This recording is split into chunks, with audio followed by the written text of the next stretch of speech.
ओम नमः शिवाय। आप सभी का महाशिवरात्रि के इस रात्रि में महालाइव में बहुत बहुत स्वागत है। मैं अरुण पंडित, मेरी टीम आज महाशिवरात्रि के इस पावन पर्व में आप सभी का बहुत बहुत स्वागत करते हैं। हमने पहले ही अनाउंस किया था कि महाशिवरात्रि को बहुत स्पेशल होने वाला है और वो कार्यक्रम घर घर शिवा अब शुरू होने जा रहा है। तो जल्दी से सभी लोग ज्वाइन हो जाइए। जितने लोग भी इस लाइव को देख रहे हैं, मैं आप सभी को बताना चाहता हूं कि आज महाशिवरात्रि की रात्रि बहुत ही ज्यादा स्पेशल है आप सभी के लिए। महाशिवरात्रि की रात में ध्यान लगाने की जो प्रवृत्ति है, जो हमारा ट्रेडिशन है, वो बहुत सालों से चला आ रहा है और ये बहुत जरूरी है। और ये कितना जरूरी है इस लाइव के अंत तक आप समझेंगे। इस लाइव के अंत में हम सभी, मैं आपके साथ बैठकर ध्यान करेंगे भगवान शिव का। ध्यान की मुद्रा मेडिटेशन करेंगे और वो मेडिटेशन अगर आप लोग कर ले जाते हैं, बहुत आसान है, 2 से 5 मिनट का होगा। अगली सुबह जब आप उठेंगे तो आप पहचान नहीं पाएंगे कि आप कल रात को क्या थे। भगवान शिव के जितने भी भक्त हैं, महाशिवरात्रि के इस दिन में हर हर महादेव जरूर लिखें हर हर महादेव। जय शिव शंभु, जय शिव शंभु। अमन जी ने लिखा है भोले की फौज करेगी मौज। बहुत सही, हर हर महादेव। आज की एस्ट्रोलॉजी की न्यूमरोलॉजी की बात नहीं होगी। आज हम भगवान शिव से जुड़ी कथाएं सुनेंगे, भगवान शिव और महाशिवरात्रि का विशेष महत्व जानेंगे, पूजा विधि जानेंगे, अनेकों कार्यक्रम होंगे, कई संगीतमय कार्यक्रम होंगे, मनोरंजन होगा और बस शिव की भक्ति होगी हर जगह। आप में से जो लोग भगवान शिव से जुड़ी कोई कथा प्रस्तुत करना चाहते हैं, अपना कोई गीत प्रस्तुत करना चाहते हैं, कोई भजन प्रस्तुत करना चाहते हैं, तो तैयार रहिए, आपको भी जुड़ने का मौका जरूर मिलेगा। जय शिव शंभु।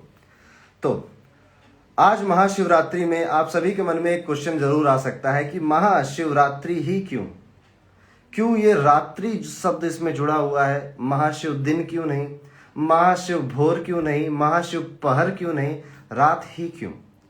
अब अगर इसका हम कारण ढूंढने जाएं तो कई जगह हमें मिलता है कि जैसे कि शिव पुराण में, गंधर्व पुराण में, पद्म पुराण में और गर्ग संहिता में ये लिखा हुआ मिलता है कि महाशिवरात्रि में वो पुण्य मिलता है लोगों को जिन्होंने भगवान शिव की पूरे साल भर कोई पूजा अर्चना नहीं करी, पूरे साल भर भगवान शिव के शिवलिंग पर अभिषेक नहीं किया, भगवान शिव को पूरे साल नहीं याद किया, लेकिन इस रात को जग कर अगर कोई व्यक्ति जागरण करता है शिव का, इस रात्रि में भगवान शिव की कोई पूजा अर्चना करता है, शिवलिंग का अभिषेक करता है, तो उसको वो पुण्य मिलता है जो पूरे साल भर ना किया गया। पूरे साल भर जो प्रार्थना करता है उसका पुण्य और एक रात का पुण्य बराबर है। तो सोचिए कितना सौभाग्यशाली ये रात है, कितनी सौभाग्यशाली ये महाशिवरात्रि है।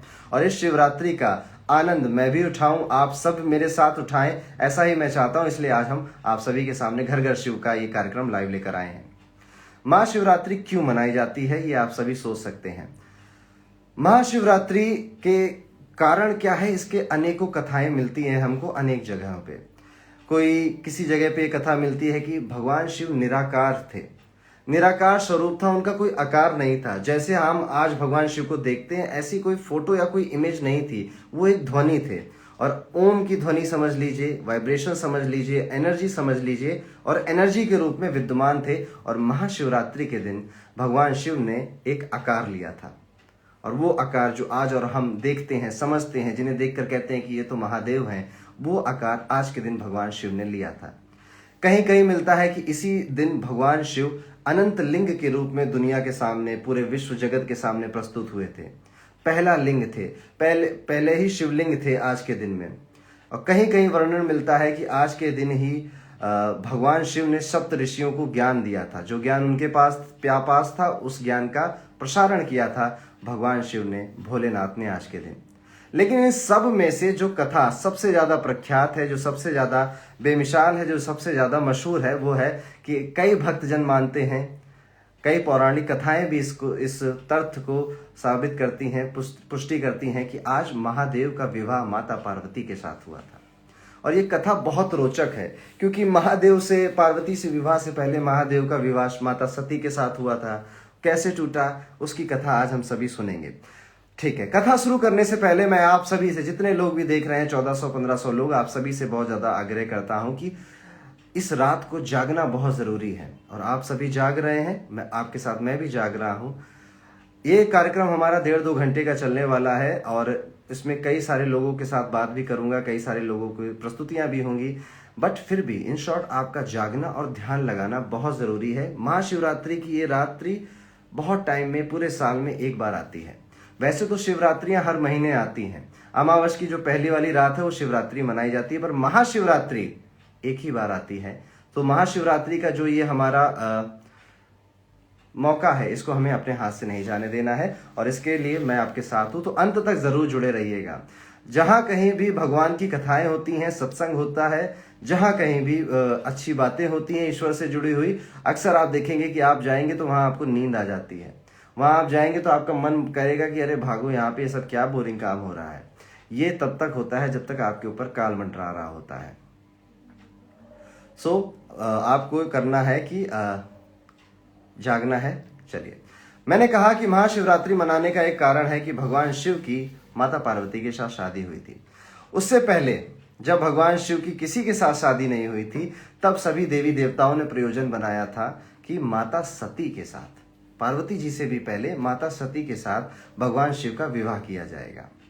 अब माता सती जो थी वो राजा दक्ष की पुत्री थी और राजा दक्ष ब्रह्मा जी के मानस पुत्रों में से एक थे। ब्रह्मा जी के मानस पुत्रों में से एक राजा दक्ष, और राजा दक्ष की जो पत्नी थी उनका नाम प्रसूति था, और प्रसूति और दक्ष की जो पुत्री थी वो थी माता सती। एक बार माता सती ऐसे ही विचरण कर रही थी और एक बार वो शिव कथा और शिव जी कथा कर रहे थे अपने नंदी और अपने बाकी भूतादि गणों के साथ। इसमें सारे भूत पिशाच सारी योनि में थी, वहां पहुंच जाती हैं। वो भोलेनाथ को रूप में देखती हैं, उनको भोलेनाथ के उसी स्वरूप से प्यार हो जाता है और तब माता सती ठान लेती हैं कि मैं विवाह करूंगी तो शिव शंभु से करूंगी, शिव महादेव से करूंगी। लेकिन जब ये बात उनके पिता को पता चलती है, राजा दक्ष को पता चलती है। अच्छा, राजा दक्ष जो थे वो विष्णु जी के बहुत बड़े भक्त थे, ब्रह्मा के पुत्र थे और विष्णु जी के परम भक्त थे। विष्णु जी से उन्होंने वरदान भी ले रखा था कि जब जब मेरे ऊपर संकट आएगा तो श्री हरि खुद आएंगे मेरी रक्षा करने के लिए। तो दक्ष को जब शिव जी के बारे में पता चला तो शिव जी को नहीं मानता था। दक्ष को लगता था ये क्या, ये बातें, कौन है शंकर, कौन है शिव, ये भभूति लपेटे बैठा रहता है, गले में सांप लगाए बैठा रहता है, चीते की खाल लपेट के बैठता है, भूत प्रेत इसके आगे पीछे घूमते, और मेरी बेटी राजकुमारी ये कहाँ ऐसे व्यक्ति से जाके शादी करेगी। तो भगवान शंकर को कुछ भी नहीं मानता था और भगवान शंकर का बहुत अनादर करता था। माता सती लेकिन अपने वादे पे अडिग थी। माता सती चाहती थी कि मेरा विवाह होगा तो शिव से होगा, नहीं तो अन्यथा किसी से नहीं होगा। बहुत मान मनोबल हुआ। दक्ष के पास ब्रह्मा जी आए, कहे कि अरे वो शंकर हैं, शिव हैं, आदिदेव हैं, महादेव हैं, उनके साथ आपकी पुत्री का विवाह हो रहा है, इससे अच्छा कुछ हो ही नहीं सकता, शिव और शक्ति के मिलन को मत रोकिए। पर दक्ष मानने वाला नहीं था।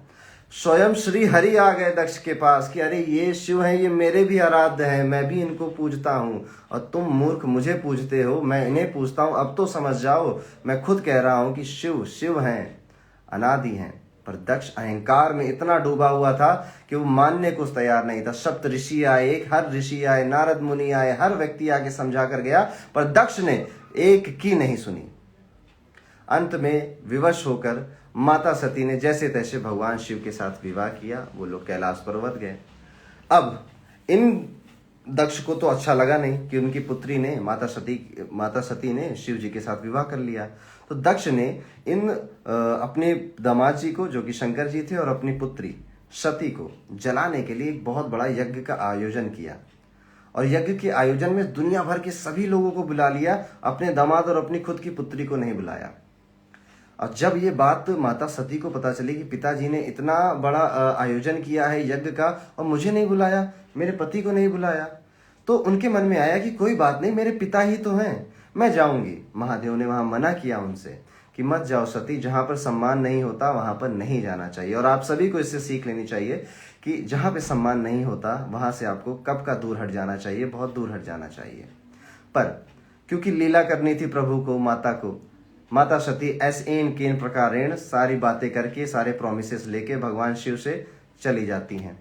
जैसे ही माता सती पहुंचती हैं दक्ष के महायज्ञ में, दक्ष ले खरी खोटी सुनाता है, इतनी खरी खोटी सुनाता है और इतना बेकार और इतना अनादर करता है भगवान शिव का कि माता सती से सुना नहीं जाता है। माता सती को से सहन नहीं होता है कि इतना मेरे पति का, भगवान शिव का इतना अनादर मेरे खुद के पिता कर रहे हैं। वो वहीं पे जल रही अग्नि कुंड में, यज्ञ कुंड में अपने शरीर का दाह कर देती हैं, त्याग कर देती हैं और पूरी तरह से वो उसमें जल जाती हैं। तो सती का यहाँ पर देह त्याग हो जाता है, आत्मदाह कर लेती हैं माता सती। और ये देख के सभी लोग विचलित हो जाते हैं। पूरे सभी देव, तीनों लोग, श्री हरि, भगवान ब्रह्मा आश्चर्यचकित हो जाते हैं कि अगर ये बात जब महादेव को पता चलेगी तब क्या होगा। और अंततः होता यही है, महादेव को जैसे पता चलता है कि माता सती ने आत्मदाह कर लिया, और इस वजह से किया कि क्योंकि घमंड में चूर दक्ष इतने अनादर की बात बोल रहा था, तो भगवान शिव से उनके आंखों से अश्रु की धारा बहने लगती है। इतना करुण विलाप, इतना रुदन कि पूरी तीनों लोग हाहाकार मच जाता है भगवान शंकर के विलाप से। हर हर महादेव। तीनों लोकों में हाहाकार मच जाता है, इतना गुस्सा कि भगवान शंकर अपने गुस्से में तांडव करने लग जाते हैं। और भगवान शंकर का तांडव तो आप लोगों को पता ही है, बहुत खतरनाक, बहुत ज्यादा खतरनाक। जब भी भगवान शिव ने तांडव किया है, धरती पाताल हर लोक हिलकर रह गया है। तब भी सोचिए, इतना क्रोध था भगवान शिव में, तब भी वो खुद नहीं गए कि जाएं और राजा दक्ष को खत्म कर दें। कितना समय लगता भगवान शिव को। उन्होंने अपनी जटा का एक बाल ऐसे निकाला और फेंक दिया।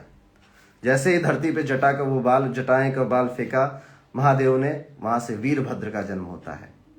वीरभद्र से भगवान शंकर रोते हुए और गुस्से में बस एक कहते हैं कि वीरभद्र, तुम्हारे जीवन का बस एक कार्य है, जाके दक्ष का गला काट दो। वीरभद्र स्वयं भगवान शिव के अंश, भगवान शिव के अंश वीरभद्र, उनका स्वरूप आप लोग देख लेंगे तो भयभीत हो जाएंगे। इतने डरावने और इतने गुस्से से भरे हुए। उनके जीवन का एक ही लक्ष्य, एक ही वादा किया भगवान शिव से किया, महादेव से, कि बस दक्ष का गला काटना है, क्योंकि सारा अहंकार यहीं तो बसा हुआ है, यही काट दूंगा मैं। वीरभद्र नंगे पांव दौड़ पड़ते हैं दक्ष की तरफ, कैलाश मानसरोवर से दौड़ पड़ते हैं। बीच में जितने लोग आए, वीरभद्र ने सब काट दिया। वीरभद्र ने कुछ नहीं देखा, क्योंकि प्रभु का वचन था और वो तो पूरा करना था। अंततः जब वीरभद्र बहुत पास पहुंचने लग गए दक्ष के, राजा दक्ष के इलाके में, तो राजा दक्ष ने अपनी पूरी सेना भेज दी वीरभद्र को रोकने के लिए। पूरी सेना भेज दी। वीरभद्र के हाथों, दोनों हाथों में हथियार थे, दोनों हाथों से वीरभद्र ने पूरी सेना को काम तमाम कर दिया। इधर से आए, उधर से आए, जहां से लोग आए, वीरभद्र इतने क्रोधित थे, इतने गुस्से में थे कि किसी को देख नहीं रहे थे। वीरभद्र ने सभी का गला काटा, सबको बैकुंठ पहुंचाया। अंततः दक्ष की जब बारी आई तो दक्ष ने श्री हरि को याद किया, भगवान विष्णु को याद किया कि हे हरि, मैंने वचन मांगा था तुमसे, याद है कि जब जब मेरी जान पर बात आएगी तो श्री हरि तुम खुद आओगे मुझे बचाने। अब वचन से बद्ध भगवान विष्णु श्री हरि प्रकट होते हैं और फिर कहते हैं कि दक्ष, तुम इतने मूर्ख हो, इतने गधे हो कि अभी भी भगवान शिव के अंश तुम्हारे सामने खड़े हैं और पैरों में गिर जाओ, माफी मांग लो और अभी भी तुम्हारा उद्धार हो जाएगा। अभी भी कुछ गया नहीं है। दक्ष भोले हैं, भोले भंडारी हैं, अभी भी तुम्हारे सारे कुकर्मों को माफ कर देंगे। अपने इस अहंकार से बाहर निकलो। दक्ष बोलता है कि देखिए, ये सब बातें फालतू की मुझे नहीं सुननी है। मैं शिव के सामने झुकूंगा। आप हैं अनादि देव, आप हैं सब कुछ, आपसे दुनिया चलती है, आप है सृष्टि के तारणधार, और आपसे मैंने वचन लिया है कि जब जब संकट आएगा तब तब आप मेरी रक्षा करेंगे। श्री हरि कहते हैं, हाँ मैंने वचन दिया है और मैं अपना वचन पूरा करूंगा। मैंने जो वरदान दिया है वो मैं पूरा करूंगा, पर अब तुम्हारा निश्चित नष्ट होना, तुम्हारा निश्चित मरना तय हो चुका है दक्ष, क्योंकि वीरभद्र को कोई नहीं रोकेगा। फिर दक्ष कहता, अरे ये कैसी बात कर रहे हो, आपसे ज्यादा ताकतवर कौन? श्री हरि कहते हैं, अच्छा चुप रहो थोड़ी देर, देखो क्या होता है। श्री हरि वीरभद्र के पास जाते हैं और वीरभद्र से कहते हैं कि वीरभद्र, क्योंकि मैं वचनबद्ध हूं, मुझे तुमसे युद्ध करना पड़ेगा, मुझे तुम्हारे सामने दक्ष को बचाने के लिए खड़ा होना पड़ेगा। वीरभद्र वहां पे कहते हैं कि हे हरि, मुझे इस दुविधा में मत डालिए कि मुझे आपसे युद्ध करना पड़े, मुझे आपके साथ लड़ाई करनी पड़े, क्योंकि आज मैं महादेव के वचन से बद्ध हूं और जब तक दक्ष का गला नहीं काट दूंगा मैं नहीं रुकने वाला। श्री हरि मुस्कुराते हैं, कहते हैं वीरभद्र मुझे सब पता है, ठीक है, पर मैं भी जैसे तुम वचन से बद्ध हो, मैं भी किसी के वचन से बद्ध हूं, मैंने भी किसी को वचन दिया था, तो मुझे अपना वचन पूरा करने की मौका दो वीरभद्र। ऐसा कहते ही भगवान शिव वीरभद्र को अपने तेज से, रोशनी से पूरी तरह से बांध देते हैं और उसके बाद वीरभद्र बंध जाते हैं। श्री हरि सामने है। वीरभद्र कोई बदतमीजी कह लीजिए या फिर कोई हथियार नहीं चला सकते थे श्री हरि के सामने, क्योंकि वो श्री हरि महादेव के भी आराध्य हैं। वीरभद्र बहुत दुविधा में, मैं क्या करूं, मैं कैसे करूं। तब जब भगवान शिव महादेव दूर से देख रहे होते हैं, तब वो एक और भद्रकाली को अपनी जटा उठाते हैं और फेंकते हैं और कहते हैं भद्रकाली जाओ, वीरभद्र को तुम्हारी जरूरत है इस समय। और भद्रकाली अपने विशाल और विकराल और घोर स्वरूप में आती हैं, वीरभद्र को मुक्त करती हैं। अब यहाँ पर श्री हरि का आप देखिएगा खेल। श्री हरि कहते हैं कि दक्ष मैंने कोशिश तो करी तुम्हारी रक्षा करने की, पर ये वीरभद्र के साथ अब भद्रकाली भी आ गई हैं और अब मैं कैसे करूं तुम्हारी रक्षा। मैं भी इतना ताकतवर नहीं हूं कि भद्रकाली और वीरभद्र के सामने टिक सकूं। इतना सुनते ही दक्ष क्रोध में आकर ऐसी ऐसी गालियां देने लगता है श्री हरि को कि कहते तुम भी मिले हुए हो इन सब के साथ और तुम हो गए, शिव हो गए, इन सब से अब मुझे कुछ लेना देना नहीं है, मैं खुद युद्ध लड़ूंगा।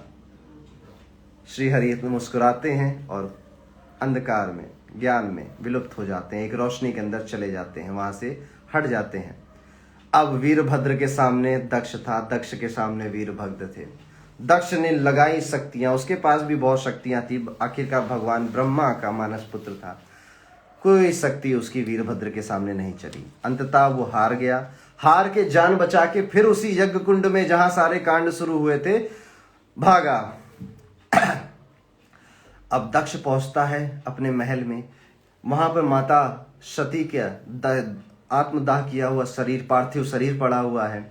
दक्ष वहां जाके गिर पड़ता है, इतने में वीरभद्र पूरे आ जाते हैं पीछे से और वीरभद्र के सामने दक्ष ओम नमः शिवाय, ओम नमः शिवाय का जाप करने लग जाता है।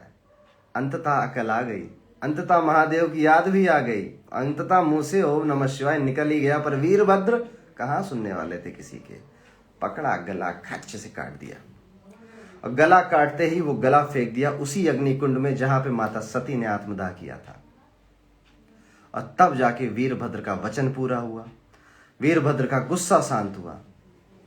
और इस पूरे कार्यक्रम के बाद वहां पर माता सती की माता प्रसूति भी मौजूद थी, उनकी बहन मौजूद थी। और प्रसूति जी के लिए सोचिए वो दिन कितना भयानक रहा होगा कि आज ही एक पुत्री ने आत्मदाह कर लिया और आज ही उनके पति का गला काट दिया गया।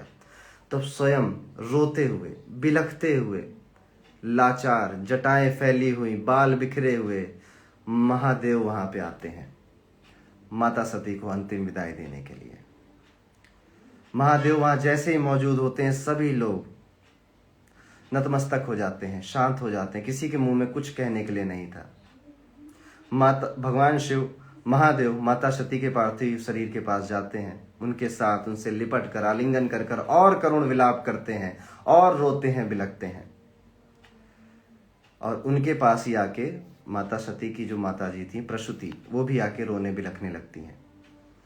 वो कहती हैं कि महादेव मैं जानती हूं कि आज आप बहुत दुखी हैं, आज आपने सती को खो दिया है, पर मेरा दुख समझिए, मैंने अपनी पुत्री और अपने पति दोनों को खो दिया है। जब आपने इन दोनों को मुझसे ले लिया तो अब मेरे जीने का क्या फायदा, मेरे जीने का क्या मकसद।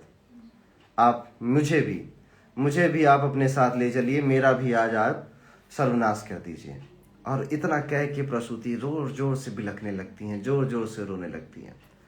अब महादेव चाहे जिस भी कंडीशन में थे तो महादेव है तो भोले भंडारी, उन्होंने ज्यादा किसी से कोई बात नहीं करी। वहां जो दक्ष का शरीर पड़ा हुआ था, जिसका गला कटा हुआ था, उन्होंने दक्ष को जीवित कर दिया। उन्होंने दक्ष के ऊपर, क्योंकि उसका गला तो हवन कुंड में वीरभद्र की वजह से जलकर खत्म हो गया था, तो उसके ऊपर एक बकरे का सर लगा दिया। और बकरे का सर लगाते ही दक्ष ने शिव भक्ति करनी शुरू कर दी। उसने कहा कि महादेव मुझे माफ करिएगा, मुझसे बहुत मेरे घमंड जो मेरे सर में भरा था जैसे ही वो जला, अब मेरे अंदर अकल आ गई है। अब मैं पूरे जीवन, जब तक मेरा जीवन है, सिर्फ ओम नमः शिवाय बोलूंगा। इतना कह के दक्ष भी अपना महल राजपाट सब छोड़ के शिव भक्ति में लीन हो गया। लेकिन महादेव माता सती का वो पार्थिव शरीर अपने दोनों हाथों में लेकर वहां से चलते हैं, तीनों लोकों में विचरण करते हैं, सती सती सती सती चिल्लाते हैं। और उनका दुख इतना ज्यादा था, इतना भारी था, उनका क्रोध इतना भारी था कि महादेव के इस क्रोध से, महादेव के इस दुख से धरती हिल गई। तीनों लोगों के अस्तित्व संकट में आ गए। ज्यादा देर ये सारी चीजें चलती, महादेव के तेज से सब कुछ सर्वनाश हो जाता, सब कुछ जो शून्य से शुरू हुआ था वो शून्य में ही विलीन हो जाता। और ये बात सभी देवी देवताओं को भनक लग गई थी। तब जाके सभी देवी देवता जाते हैं श्री हरि के पास। जब भी दिक्कत होती है सब श्री हरि के पास जाते हैं, सब श्री हरि सारा प्रॉब्लम्स का आइडिया देते हैं सबको। श्री हरि कहते हैं कि जब तक माता सती का पार्थिव शरीर भगवान शिव के हाथों में है तब तक ये किसी की नहीं सुनने वाले। उनके पार्थिव शरीर को भगवान शिव अपने सुदर्शन चक्र से अटैक करते हैं, उस पर वार करते हैं। भगवान शिव ने ऐसे माता सती का पार्थिव शरीर पकड़ा हुआ था, उस पर सुदर्शन चक्र लगता है और वो कई खंडों में बंट जाता है। और वो सारे खंड टूट टूट के, उनके आभूषण टूट टूट के गिरते हैं पृथ्वी के अलग अलग कोनों में। और आज उन्हें शक्तिपीठ के नाम से जाना जाता है। बोलिए महादेव, हर हर महादेव, जय शंभु। जैसे ही शक्तिपीठ का निर्माण होता है, भगवान शिव के हाथों से माता सती का पार्थिव शरीर चला जाता है। अब भगवान शिव के पास कोई कुछ समझ में नहीं आ रहा था उन्हें कि मैं करूं क्या, अब मैं क्या करूं। सारे बोले महादेव अब मैं करूं क्या। ऐसे वैराग्य में वो अपने गुमनामी में चले जाते हैं, वो शांति की खोज में चले जाते हैं। उन्हें खुद नहीं समझ में आ रहा था वो क्या करने वाले हैं। वो पृथ्वी पे चले जाते हैं, ध्यान लगाने चले जाते हैं और वैराग्य धारण कर लेते हैं और कसम खा लेते हैं कि दोबारा कभी विवाह की बात नहीं होगी मेरे सामने, ना मैं विवाह करूंगा, और अगर किसी ने मेरे सामने विवाह की बात करी तो मैं उसे छोड़ूंगा भी नहीं। ये सारी बातें हो जाती हैं। इतने में ही ताड़कासुर का वर्चस्व आता है। तब ताड़कासुर का थोड़ा बैकग्राउंड समझ लीजिए। ताड़कासुर ने भगवान ब्रह्मा जी से एक वरदान मांग लिया था कि मेरा, जब उसे पता चला कि सती नहीं रही, शिव जी अकेले हो गए, अब शिव जी ने ये कसम भी खा ली है कि मैं कभी शादी नहीं करूंगा, विवाह नहीं करूंगा, तो ताड़कासुर ने, जितने भी राक्षस लोग होते हैं, ताड़कासुर हो गया, आपके हिरण्यकश्यप हो गया, रावण हो गया, ये बड़े चालाक होते हैं। अब अमरत्व का वरदान तो कोई त्रिदेव में कोई देता नहीं है, तो ये घुमा फिरा के लूप होल खोज के अमरत्व पाना चाहते हैं। तो ताड़कासुर जाता है कि ब्रह्मा जी के पास और ब्रह्मा जी से कहता है कि एक काम करिए, अमरत्व का वरदान नहीं दे पा रहे हैं तो आप क्या करिए कि मुझे ऐसा वरदान दीजिए कि मेरी मृत्यु सिर्फ शिव जी के पुत्र के द्वारा हो और मैं किसी के हाथों ना मरूं। ब्रह्मा जी कहते हैं तथास्तु। तथास्तु कहने के बाद अब वो खुश कि भगवान शिव कभी शादी नहीं करेंगे, कभी उनका पुत्र नहीं होगा, तो अब वो अपना मस्त एकदम एंजॉय कर रहा है। जितने उसे परेशान कर रहे हैं, लोगों को परेशान कर रहा है, क्योंकि वो निश्चिंत हो चुका है। देविका कह रही है कि क्या होने वाला है इस कार्यक्रम में। बहुत सारी चीजें होने वाली हैं। अभी हम भगवान शिव की कथा सुन रहे हैं, थोड़ी देर में संगीत होगा, थोड़ा मनोरंजन होगा, आनंद होगा, फिर और कथाएं भगवान शिव की सुनेंगे और अंत में शिव जागरण का अंत करते हुए हम शिव का ध्यान लगाएंगे। तो आप में से जो लोग भी इस पूरे लाइव को देखेंगे, अंत में बहुत ही अच्छी अनुभूति, ध्यान लगाने की मुद्रा मैं आपको बोलता जाऊंगा, सिखाता जाऊंगा और आप सभी मेरे साथ करेंगे। तो हम अपनी कथा पे वापस लौटते हैं। तो ताड़कासुर अपना अत्याचार फैला रहा था। भगवान शिव ने सब कुछ छोड़ छाड़ के वैराग धारण करके वो ध्यान की मुद्रा में चले गए थे। अब श्री हरि और ब्रह्मा जी सोचते हैं कि क्या होगा।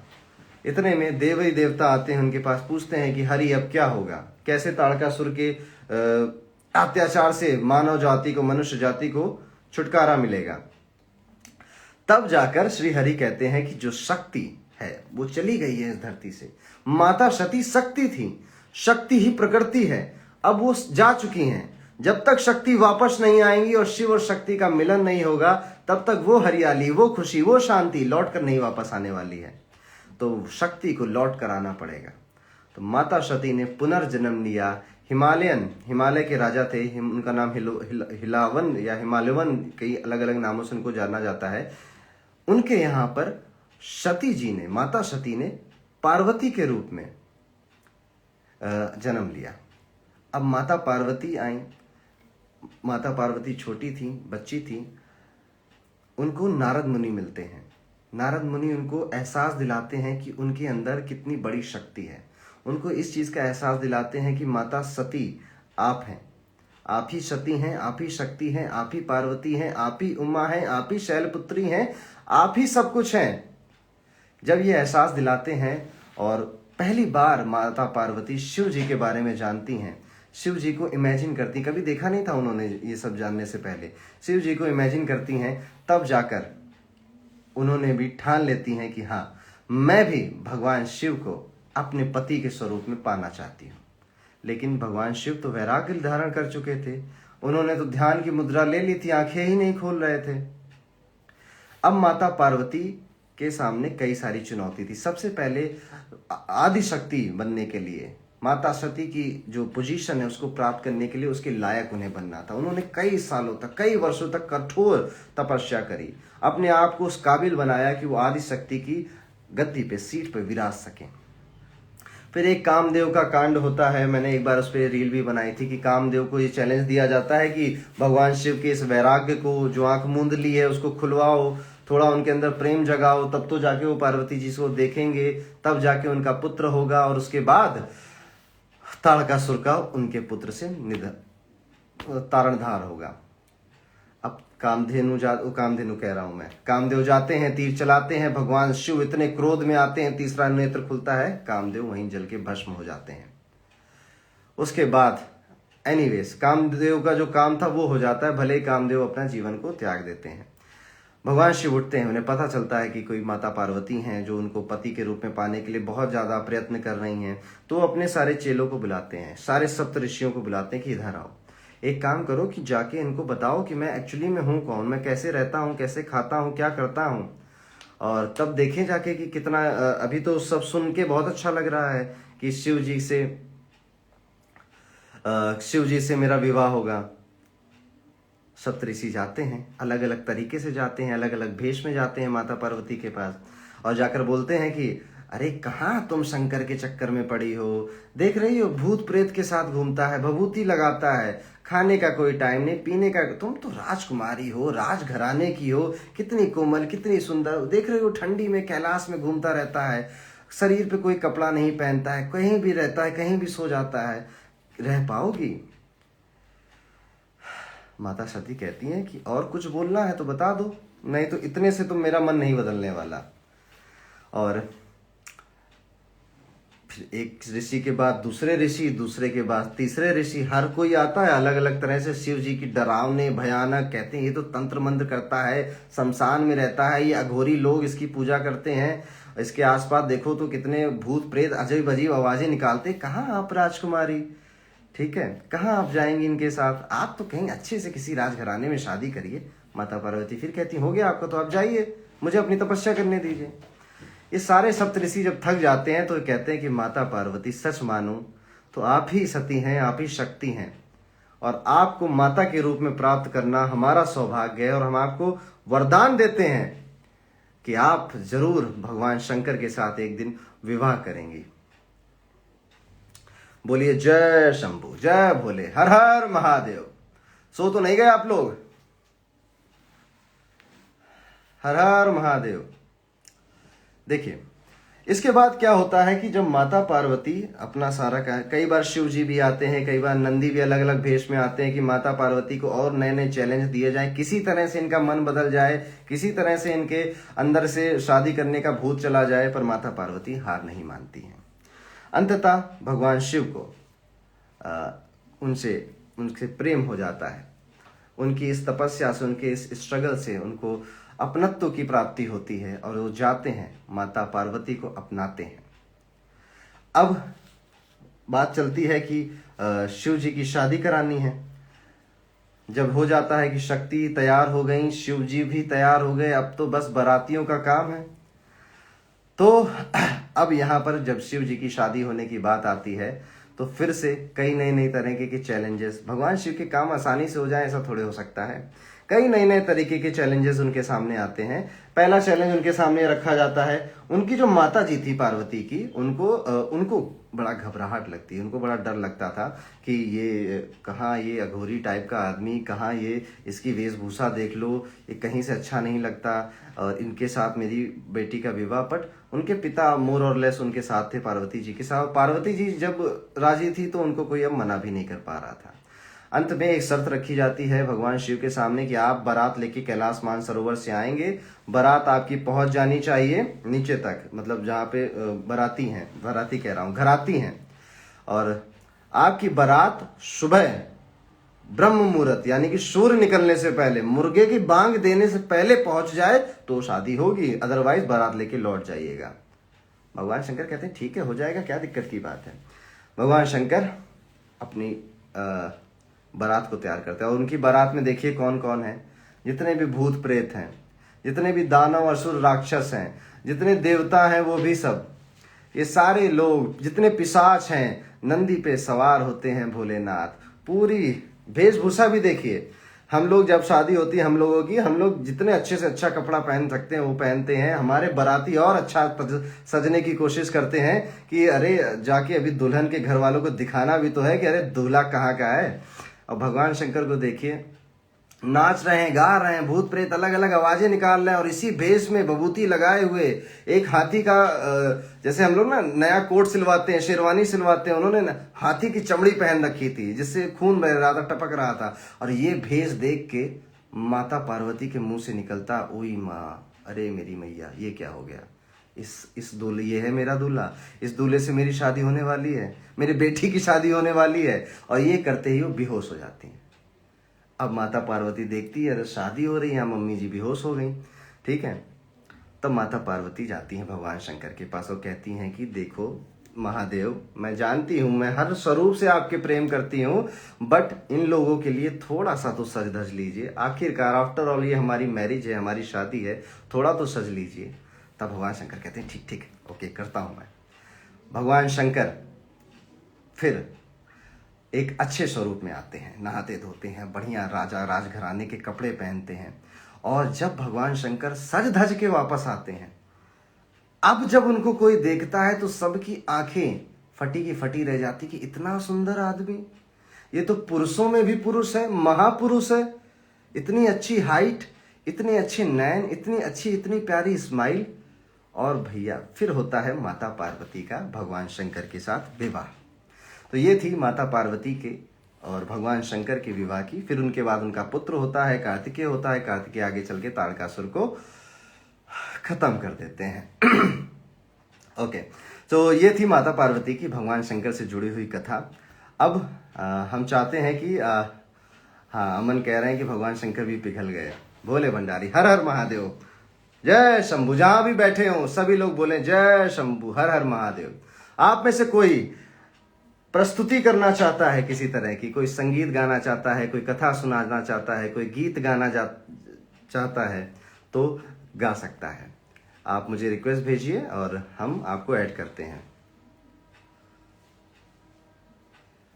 जी, आप में से अगर कोई हमसे जुड़ना चाहता है तो आप हमें वीडियो रिक्वेस्ट भेज सकते हैं। आप लिख सकते हैं कि आप क्या काम करेंगे, क्या करना चाहते हैं आप, और हम आपको ऐड करते हैं।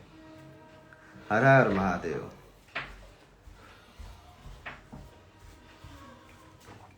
हाँ मयंक, आज सोना नहीं है, आज ही की तो रात मिली है इतने दिन बाद, और आज की रात में हम करेंगे शिव जागरण, शिव जी की कथाएं सुनेंगे। अभी मेरे पास बहुत सारा स्टॉक बचा हुआ है शिव जी की कहानी सुनाने का, कहानी क्या कह रहा हूँ, कथा, पौराणिक कथाएं हमारी, और उनसे क्या सीख मिलती है हमें, ये सब भी हम आज सीखेंगे।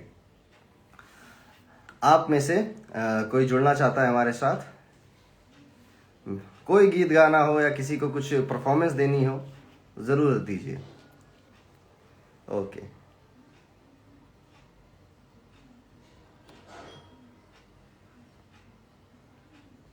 हाँ जी, भजन भी कर सकते हैं।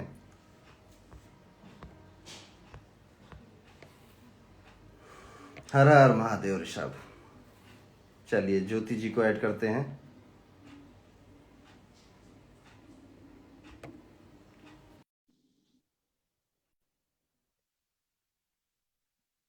ओके,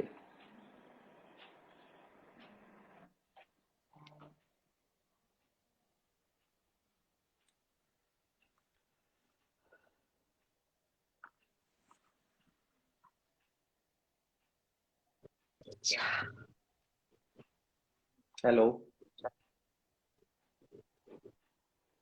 बहुत अंधेरा है। लग रहा है लोग शर्मा रहे हैं सबके सामने आने से। कोई बात नहीं। हाँ, सिर्फ 2 लाइन बोल सकते हैं, कुछ भी बोलिए, आपका मन है, आपके महादेव है, जो भी करना है आपको महादेव के लिए कर सकते हैं आप। चलिए, विवेक जी ने कहा कि एडमी, मैं विवेक जी को जोड़ता हूँ।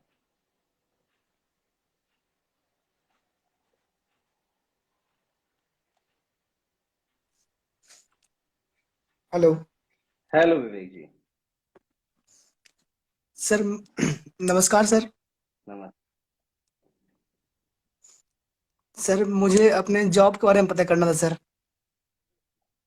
अ, आपको जैसे हमने कहा कि भगवान शिव से जुड़ी कोई कहानी अगर आपको सुनानी है तो आज आप सुना सकते हैं। एस्ट्रोलॉजी वाला, न्यूमरोलॉजी वाला हम करते हैं शनिवार को। मैं आपकी आईडी नोट जी। कर लेता हूँ, मैं आपसे जरूर बात करूंगा, ठीक है? जी जरूर। ओके। ओके। सर बाकी पहले तो विवेक, कभी आज एस्ट्रोलॉजी और न्यूमरोलॉजी से मुझे छोड़ दीजिए। आज थोड़ा मैं भी काम से मुक्ति हूँ और आज शिव जागरण के मूड में है, तो शिव जी से रिलेटेड कोई कथा कहानी आपको सुनानी है तो आज आप मुझसे जुड़िए। ओके। हर हर महादेव देव का। चलिए।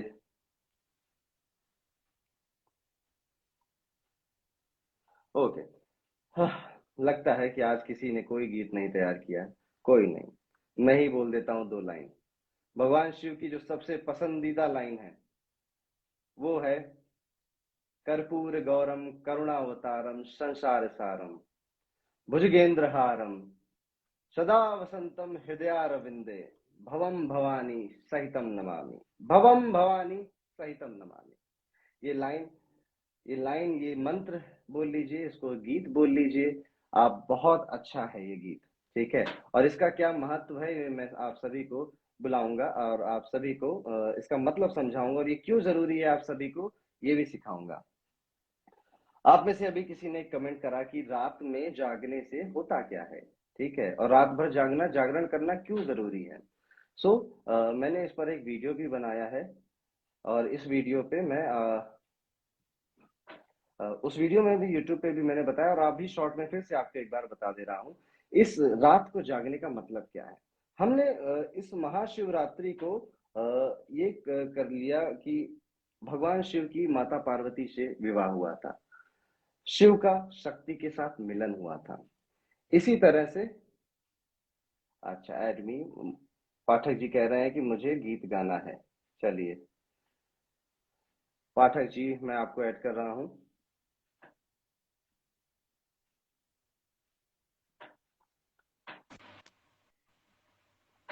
नमस्कार गुरुजी। नमस्कार नमस्कार।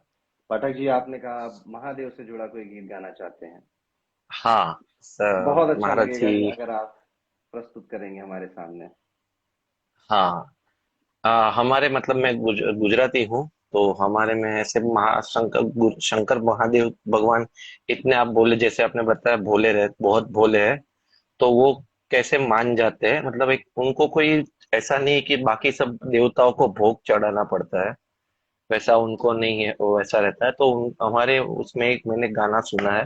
वो बोलता है, उसमें ऐसा बोलता है, एक बिली पत्रम एक पुष्पम एक लोटा जल की धार कृपालु रिज के देत है चंद्रमौली फल चार। मतलब एक बिली पत्र, एक पुष्पम, एक लोटा जल की धार, उससे ही महादेव खुश हो जाते हैं। उनको कोई भोग की या प्रसादी 56 भोग की कोई उनको आवश्यकता नहीं रहती वैसे। वो भंडारी तो हैं। ऐसे गाना। हाँ, बहुत बहुत बहुत बोले है। तो एक लोटा जल की धार कृपालु रिज के देत है चंद्रमौली फल चार व्याघ्यांबरम भस्मांधरम जटा झूट निवास कृपालु रिज के देत है चंद्रमौली फल चार। ये शंकर जी का एक गाना है हमारे गुजरात में। और एक आज शिवरात्रि है तो उसके लिए एक हमारे गुजरात में लोकगीत लिखा गया है, जो भगवान माता जी के साथ उनका जान जाता है, मतलब शादी के लिए जो बारात जाती है, तो उसके लिए एक गाना मैं प्रस्तुत करना चाहूंगा आपकी आज्ञा के साथ। बिल्कुल बिल्कुल करिए। हाँ, एक ही सेकेंड है सर। हे આવી આવી તે જબરી જાન શિવજી પરણે છે, આવી આવી તે જબરી જાન શિવજી પરણે છે, આવ્યા બ્રહ્માને સંગે ભગવાન શિવજી પરણે છે, આવ્યા બ્રહ્માને સંગે भगवान शिव जी परणे छे। मतलब उस ब्रह्मा जी के संग भगवान खुद आते हैं अपनी शादी को लेके। એ હીરા માણિક ને ફૂલડાના તોરણ સજ, રચો વિશ્વકર્મા એ મંડપ મોંઘા મોલે। એ હીરા માણિક ને ફૂલડાના તોરણ સજે, રચો વિશ્વકર્મા એ મંડપ મોંઘા મોલે। ભગવતી ભવાની ભગવાન શિવજી પરણે છે, આવી આવી તે જબરી જાન શિવજી परणे छे। एक गाना मुझे थोड़ा एक याद था तो मैं सुना दिया अब।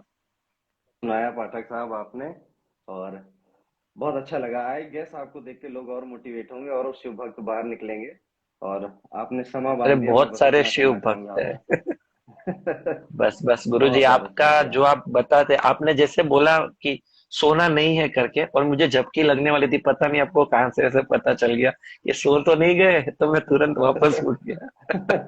सोना इसके लिए नहीं मैं है कब आज। से देख रहा आज था। हाँ, आज हमें आज आपने मन जैसे मुहूर्त तक बताया ना कि जैसे जागना है आपने बोला वो जी। एकदम सही बताया, कि जब भी आप भगवान के मंदिर में या कहीं पे जाते हो जागरण करने के लिए, तो आपको कहीं से नींद आने लगती है।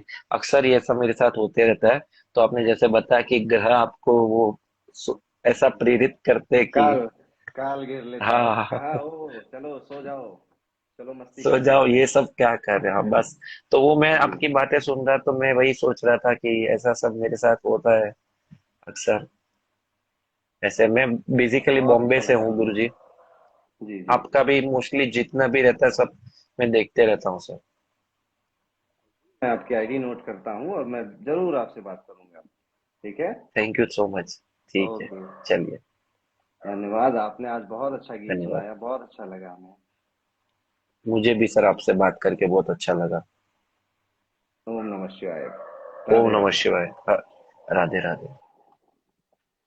तो मरुगेश पाठक हमारे साथ जुड़े हुए थे और पाठक साहब ने बहुत अच्छा संगीत सुनाया। मैं जरूर पाठक जी से भविष्य में बात करूंगा, और जितनी मुझसे हो सकेगी पाठक जी से एस्ट्रोलॉजी न्यूमरोलॉजी थोड़ा और हेल्प करने की कोशिश। तो आप में से कोई और है जो कहानी सुनाना चाहता है, कोई दो लाइन भगवान शंकर के लिए, अपने महादेव के लिए इतना भी नहीं कर पाएंगे आप तो क्या फायदा, दो लाइन कोई लाभ लिखिए कि आप क्या करना चाहते हैं। ठीक है। एस्ट्रोलॉजी न्यूमरोलॉजी की बात तो हम करते रहते हैं सातों दिन, पर आज मिला है महाशिवरात्रि का मौका, कैसे इसको जाने दें। हर हर महादेव, हर हर महादेव। तो मैं आपको बता रहा था कि कैसे महाशिव हमने धार्मिक पक्ष सुना, शादी का पक्ष सुना, ये सुना कि भगवान शिव को मुर्गे की बांग से पहले तक अपने स्थान पर पहुंचना था। अब देखिए, अब जरा ध्यान से समझिएगा, जितने भी शिव भक्त हैं, जितने भी शिव भक्त हैं, आज सोना नहीं है, आज जागरण करना है। और जैसा मुर्गेश पाठक जी ने कहा कि जब भी हम कोई सत्संग सुनते हैं, कोई अच्छा गाना काम करते हैं, तो समीरा पास चौहान जी ने गाना गाने की फरमाइश की है। जब भी हम कुछ ऐसे भगवान से जुड़े गीत सुनने की कोशिश करते हैं तो हमें नींद आने लगती है, तो नींद को तो आज दूर रखना है। ठीक है, आज शिव भगवान शिव की भक्ति होगी। हेलो। हेलो। राधे राधे। राधे राधे। जी समीरा जी, आप भगवान शिव से जुड़ा कोई गीत गाना चाहते हैं? हेलो। घबरा गई लग रहा है समीरा जी। चलिए ठीक है, हम अपनी कहानी को आगे बढ़ाते हैं, अपनी कार्यक्रम की कहानी को आगे बढ़ाते हैं। और वॉइस क्लियर आ रही है आप सभी को?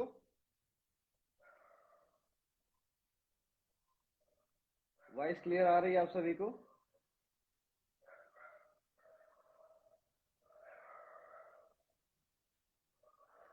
चलिए ठीक है, वॉइस ठीक आ रही है आपको। मैं आपको बता रहा था कि भगवान शंकर का विवाह एक धार्मिक पक्ष है, एक धार्मिक कहानी है। जो भी भगवान शंकर के भक्त हैं वो इस दिन को इसीलिए बहुत पवित्र मानते हैं। लेकिन हमेशा भगवान की जो कथाएं होती हैं, भगवान की जो लीलाएं होती हैं, फिर वो चाहे श्री कृष्ण की हो, चाहे विष्णु जी की हो, चाहे महादेव की हो, हमेशा ईश्वर भगवान हमेशा अपनी लीलाओं से, अपनी कथाओं से हम सभी को एक संदेश देना चाहते हैं कि आपको मनुष्य से ईश्वर बनना है। हम सभी को यही संदेश, हर लगातार जितने भी आपने कथाएं सुनी हो, जितने भी आपने भगवान की लीलाएं सुनी हो, सिर्फ एक ही उसका मकसद है कि आपको ये समझाया जा सके कि आत्मा का परमात्मा से मिलन कराना ही हर एक मनुष्य का आखिरी और एकमात्र धर्म है, कर्तव्य है।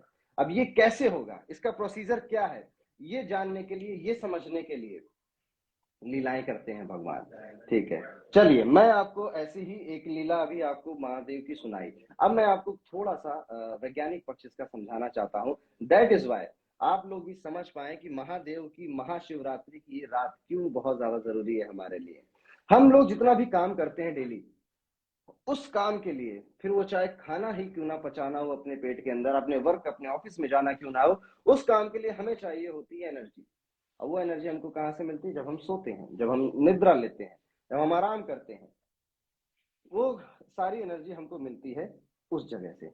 अब जितने भी धर्म है हमारे, हिंदू धर्म है, इस्लाम है, सिख है, ईसाई है, हर एक धर्म में एक चीज कॉमन आप पाएंगे कि हर एक धर्म में एक निराकार परम ब्रह्म की बात होती है। निराकार परम ब्रह्म यानी कि कॉस्मिक एनर्जी। ये कॉस्मिक एनर्जी हर एक प्राणी को, मनुष्य को ही नहीं, हर एक प्राणी को, जीव जंतु है, इन सबको चाहिए होती है। जिसकी रीढ़ की हड्डी सीधी जितनी ज्यादा होती है, उसके अंदर ये कॉस्मिक एनर्जी उतनी ज्यादा जाती है। इसीलिए आपको बचपन से कहा जाता है कि रीढ़ की हड्डी सीधी करके बैठिए। आप में से अभी लोग जो बैठ के सुन रहे हैं, जो लोग लेट के, उनकी तो चलिए कोई बात नहीं, बैठे हैं तो रीढ़ की हड्डी जरूर सीधी कर लीजिए।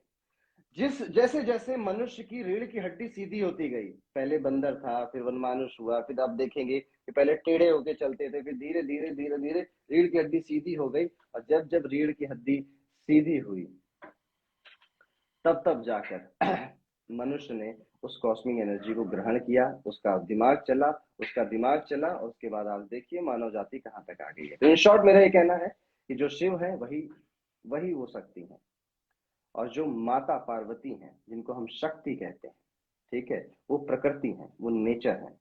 ठीक है, शिव यानी कि कॉस्मिक एनर्जी हमेशा हमारे सर, हमारे हेड से हमारे ऊपर आती है, उसके बाद हमारे पूरे बॉडी में जाती है।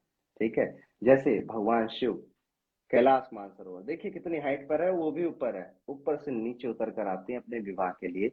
और एक बात और, कहा जाता है मुर्गी की बांग से पहले चले जाना। तो जैसे ही सूर्योदय होता है, ये एनर्जी वापस चली जाती है। और आज महाशिवरात्रि का ये दिन, आज जो पृथ्वी है, साइंटिफिकली जो हमारा विश्वत होता है, जैसे इंग्लिश में एक्सिनॉक्स बोलते हैं, टिल्ट होता है अपर साइड में। That is why cosmic energy का भंडार बहता है। अभी जब हम लोग ध्यान मुद्रा करेंगे, ध्यान मग्न होंगे, तब जाके हमको ये एहसास होगा कि ये कॉस्मिक एनर्जी, ये वाइब्रेशन आप खुद फील करेंगे मेरे साथ। ठीक है, दैट इज वाई इस ध्यान मुद्रा को, रात में जागने को इतना महत्व दिया जाता है महाशिवरात्रि के दिन। कहा जाता है कि आपका जब देह त्याग कर लोगे, जब आपका निधन हो जाएगा, तो फिर आपको स्वर्ग जाना है। नर्क और स्वर्ग का कॉन्सेप्ट आपको समझाया जाता है। क्यों समझाया जाता है नर्क और ये कॉन्सेप्ट? आपको इसीलिए समझाया जाता है क्योंकि नर्क और स्वर्ग कहीं है नहीं, और कहीं कोई नरक नहीं है, ना ही कोई स्वर्ग है। यही जहाँ पे आप जीवित हैं, जहाँ पे आप जी रहे हैं, यही नर्क है और यही स्वर्ग है। हमेशा देखा जाता है ऊपर, और कहा जाता है कि देखो वहां स्वर्ग है, वहां जाना है। मरने के बाद हर व्यक्ति स्वर्ग में चला जाता है, हर कोई स्वर्गवासी हो जाता है। स्वर्ग का मतलब है कि आपको अपने सेंसेस के लेवल में, ये जो मृत्यु लोक है, ये नरक है। जब तक हम अपने सेंसेस के लेवल में जी रहे हैं, इससे ऊपर उठना है और स्वर्ग जाना है। जीने लगेंगे जब आप कॉन्शियस के लेवल पे चले जाएंगे, और ये आप तभी कर पाएंगे जब आप ध्यान लगाएंगे। इसीलिए मेडिटेशन करना, हर एक धर्म में मेडिटेशन को, स्पिरिचुअलिटी को आप देखेंगे कि बहुत अच्छा बताया जाता है। हर कोई कर कहता है कि करो करो करो। अब कई बार क्या होता है कि व्यक्ति को गोल नहीं समझ में आता है, उसको ये नहीं पता होता है कि इससे मिलेगा क्या। पर अगर हम उसको ये बता दें कि ये रास्ता है, जैसे कि कानपुर से दिल्ली जाना है, उसको ट्रेन में बैठा दो शताब्दी की। अब उसको ये मत बताओ कि तुम्हें कहाँ कहाँ पहुंचोगे, क्या मिलेगा, फिर भी वो सुबह तक दिल्ली पहुंच ही जाएगा या 5 घंटे बाद दिल्ली पहुंच ही जाएगा। तो गोल आपका कुछ भी हो, ठीक है, अगर आपका रास्ता आप सही चुन रहे हो तो आप उस गोल तक पहुंच ही जाओगे। अब हर एक मनुष्य का, जैसे मैंने आपसे कहा कि लक्ष्य, अंतिम लक्ष्य यही है कि वो आत्मा से परमात्मा में मिलन कर ले, उसे मोक्ष प्राप्त हो जाए। अब उसका रास्ता उसको नहीं, उसका रास्ता एक्चुअली सॉरी, उसका गोल उसको नहीं पता। ये चीजें बहुत लोगों को नहीं पता जो मैं अभी आपको बता रहा हूँ। तो उसको धर्म गुरु कहते हैं, धर्म कहते हैं कि एक काम करो, ये जो ध्यान का रास्ता है ना, इस रास्ते को पकड़ लो। अब उसको कहेंगे कि मंत्र जाप करो, ओम नमः शिवाय बोलो। उसको कहेंगे कि आंखें बंद करके अपने मस्तिष्क के बीच में ध्यान लगाओ, कई सारी चीजें उससे कहेंगे। तो उसको उस ट्रेन में बैठाया जा रहा है, भले ही उसको गोल पता हो या ना पता हो। तो यही है, यही लीला, विवाह की जो लीला थी महादेव की, इसी लीला से यही दर्शाना चाहते थे कि हर एक मनुष्य को नर्क से स्वर्ग की तरफ बढ़ना है, सेंसस से कॉन्शियस की तरफ बढ़ना है। भले ही उसको अपना गोल ना पता हो, लेकिन अगर वो ध्यान का रास्ता अपना ले तो उसका वो अपने गोल तक जरूर पहुंच जाएगा। अब इसीलिए आप भले ही कभी भी ध्यान ना लगाते हो, महाशिवरात्रि के इस दिन अगर आप उस स्पंदन को, वाइब्रेशंस को महसूस कर लें तो आपका बहुत कल्याण हो जाएगा। तो ये थी वैज्ञानिक पक्ष महाशिवरात्रि में जुड़ने का। आपका कोई प्रश्न हो, कोई क्वेश्चन हो शिवरात्रि से जुड़ा हुआ तो आप पूछ सकते हैं। चलिए,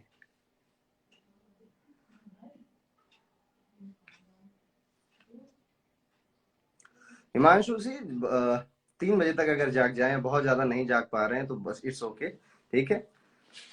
मेडिटेशन करना है जी, हाँ मैं भी आपके साथ करूंगा। हमारी 5 मिनट की हम लोगों ने प्रैक्टिस की है, कोशिश की है, और हम सब आपके साथ मैं बोलूंगा, आप करेंगे।